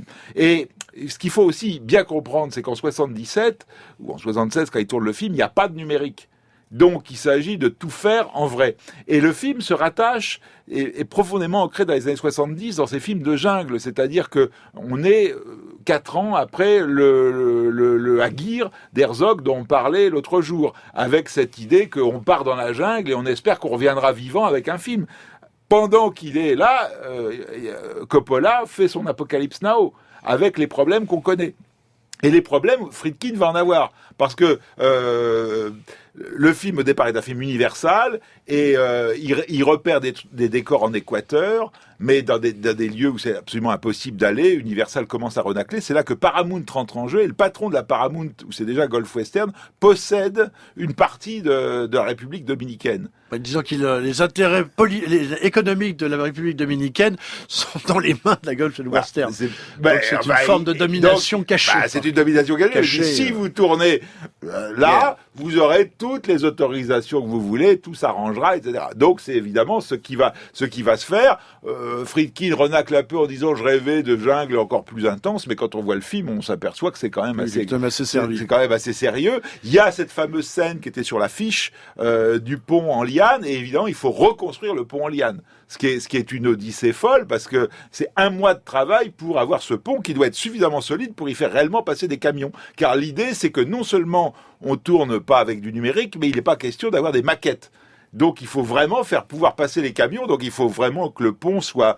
voilà. Et le problème, c'est qu'une fois que le pont est construit, le cours d'eau sur lequel il est complètement à sec, et donc il faut démonter le pont et le reconstruire dans un autre endroit. C'est-à-dire que vous voyez comment l'argent file, et alors dans le... Il y a à la fois un livret dans cet objet, il y a aussi un entretien très passionnant, une conversation plutôt, entre vous entend également William Friedkin et Nicolas Winding Refn, le cinéaste formidable qu'on a souvent défendu ici, du guerrier silencieux, et Only God Forgives, qui et tous les deux parlent de ça, et ils échangent beaucoup, et notamment, et il faut relier ça aussi au livre de Friedkin qu'on a lu cette année, la Friedkin Connection, qui est traduit à la Martinière. Voilà, où il raconte que, par exemple, dans la figuration, il y a un soir un figurant qui arrive sous la tente de Friedkin, parce qu'il n'y a pas évidemment ils sont dans la jungle, il n'y a pas des loges, etc. Et il lui dit voilà, ce que je voulais vous dire, c'est qu'en fait, je suis un policier et j'ai été infiltré sur votre tournage et j'ai là la liste de tous les collaborateurs du film qui consomment de la drogue, qui en revendent. Alors, normalement, vous devriez tous être en prison ce soir, mais comme je vous aime bien, je vous propose un arrangement, c'est que demain matin, ils repartent tous par le premier avion. Et alors Friedkin dit, mais vous vous rendez pas compte, vous arrêtez le film, là il y a des personnages vraiment cruciaux, les 4 acteurs principaux ne sont pas en cause, mais enfin il y a des chefs de poste et tout ça, et l'autre répond, de toute façon c'est ça, où vous êtes tous en prison, et là le film sera carrément arrêté. Donc voilà, ça fait partie des aventures du film, et si je raconte tout ça, c'est pas juste pour le plaisir de l'anecdote, c'est que tout ça se retrouve dans l'ADN du film. C'est-à-dire que quand on voit le film, il y a son histoire qui est profondément marquée et qui imprime ses personnages et comment le film bascule du film d'aventure vers une quête mystique.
La musique de Tangerine Dream pour Sorcerer de William Friedkin, le groupe d'Edgar Froese qu'il avait rencontré à Munich lors d'une projection de l'Exorciste, et il avait d'une certaine façon flashé sur cette musique. Alors c'est une musique d'ailleurs qui a beaucoup d'intérêt, puisqu'il n'était pas question de mettre de la musique folklorique ou de la musique dominicaine, mais de mettre une musique qui renvoie au sens profond du film, donc quelque chose, il y a une espèce de pulsation, quelque chose d'artériel, comme ça, d'aortique dans cette musique, et en même temps planant, donc quelque chose qui est à la fois du rêve et de la réalité. Moi ce qui m'a frappé, c'est que déjà il faut voir le départ, les 4 personnages. On a d'une part un banquier véreux qui est contraint à la fuite, Jean-René Desferchaux, qui est joué par Bruno Kremer. On a Amidou, qui est un terroriste palestinien qui s'enfuit suite à un attentat mortel à Jérusalem, donc là, autre cas. On a un assassin, un tueur à gages sud-américain dont on ne sait pas qui l'a tué d'ailleurs. On ne sait absolument pas si c'est un meurtre politique, si c'est un meurtre, une affaire sentimentale, un contrat avec mais on pense que c'est peut-être un assassinat politique. Et le dernier, c'est donc Roy Scheider, qui alors lui a commis la transgression majeure, c'est-à-dire qu'il a tenté de braquer la quête, mais une quête, la grande quête annuelle d'une paroisse irlandaise à New York, en Amérique. Donc là, il s'est attaqué d'une certaine façon. Dont le frère du prêtre est un grand mafieux. Est un grand mafieux. Derrière Irlandais, c'est ça donc qu'il fallait on a entendre. là de manière éclatée, quatre aspects clés de l'histoire contemporaine, que ce soit de l'histoire sociale, de l'histoire politique, à la fois du rôle des États-Unis. Donc ces personnages représentent à eux quatre véritablement l'histoire. Et ils échouent dans un lieu qui sort de l'histoire. Parce qu'effectivement, c'est un lieu qui est contrôlé par une compagnie pétrolière américaine qui fait vivre là, évidemment, l'enfer de la rentabilité. Donc il s'agit que le péon local se rende sur place et puis travaille sans trop se manifester. Un dictateur et ses troupes sont là, d'ailleurs, pour remettre de l'ordre. Mais c'est quand même un lieu en dehors de tout. Pour ces gens qui étaient dans des cadres historiques extrêmement tenus, extrêmement précis, ils sont brusquement décadrés, chassés, ils se retrouvent dans une sorte de no man's land, un endroit dont ils contrôlent ils contrôlent absolument plus leur destin, ils ne contrôlent absolument plus la situation, et ils sont tenus, ils sont un peu manipulés en permanence par plus fort qu'eux. Donc déjà, il y a cette espèce d'anéantissement de la personnalité sociale et psychologique d'un individu dans des conditions qui sont effroyables, puisqu'ils sont dans une sorte de barrio, une espèce de lieu de misère absolue. On voit des personnages agoniser au milieu des ordures, les détritus sont partout, ça n'est que des maisons de tôle. Donc ils touchent le degré zéro de l'histoire. Des gens qui viennent de l'histoire du XXe siècle, ils touchent le degré zéro de l'histoire. Et après, c'est extrêmement intéressant de voir comment la mission qu'on leur confie, qui est la mission de la dernière chance à la fois pour eux, parce que s'ils la ratent, ils ne pourront pas partir, donc ils meurent, ils seront une sorte de mort-vivant, véritablement, historiquement parlant. La manière dont cette histoire évolue peu à peu, je dirais, du thriller politique, du roman, du film d'aventure, un peu conradien, vers une sorte, alors là on peut parler de quête mystique, parce que celui qui va prendre le pas, c'est le camion. Et le camion n'est pas comme le camion du film de Clouzot, c'est-à-dire une sorte de camion, ma foi, efficace, mais c'est la manipulation du camion qui va créer le drame avec Montand.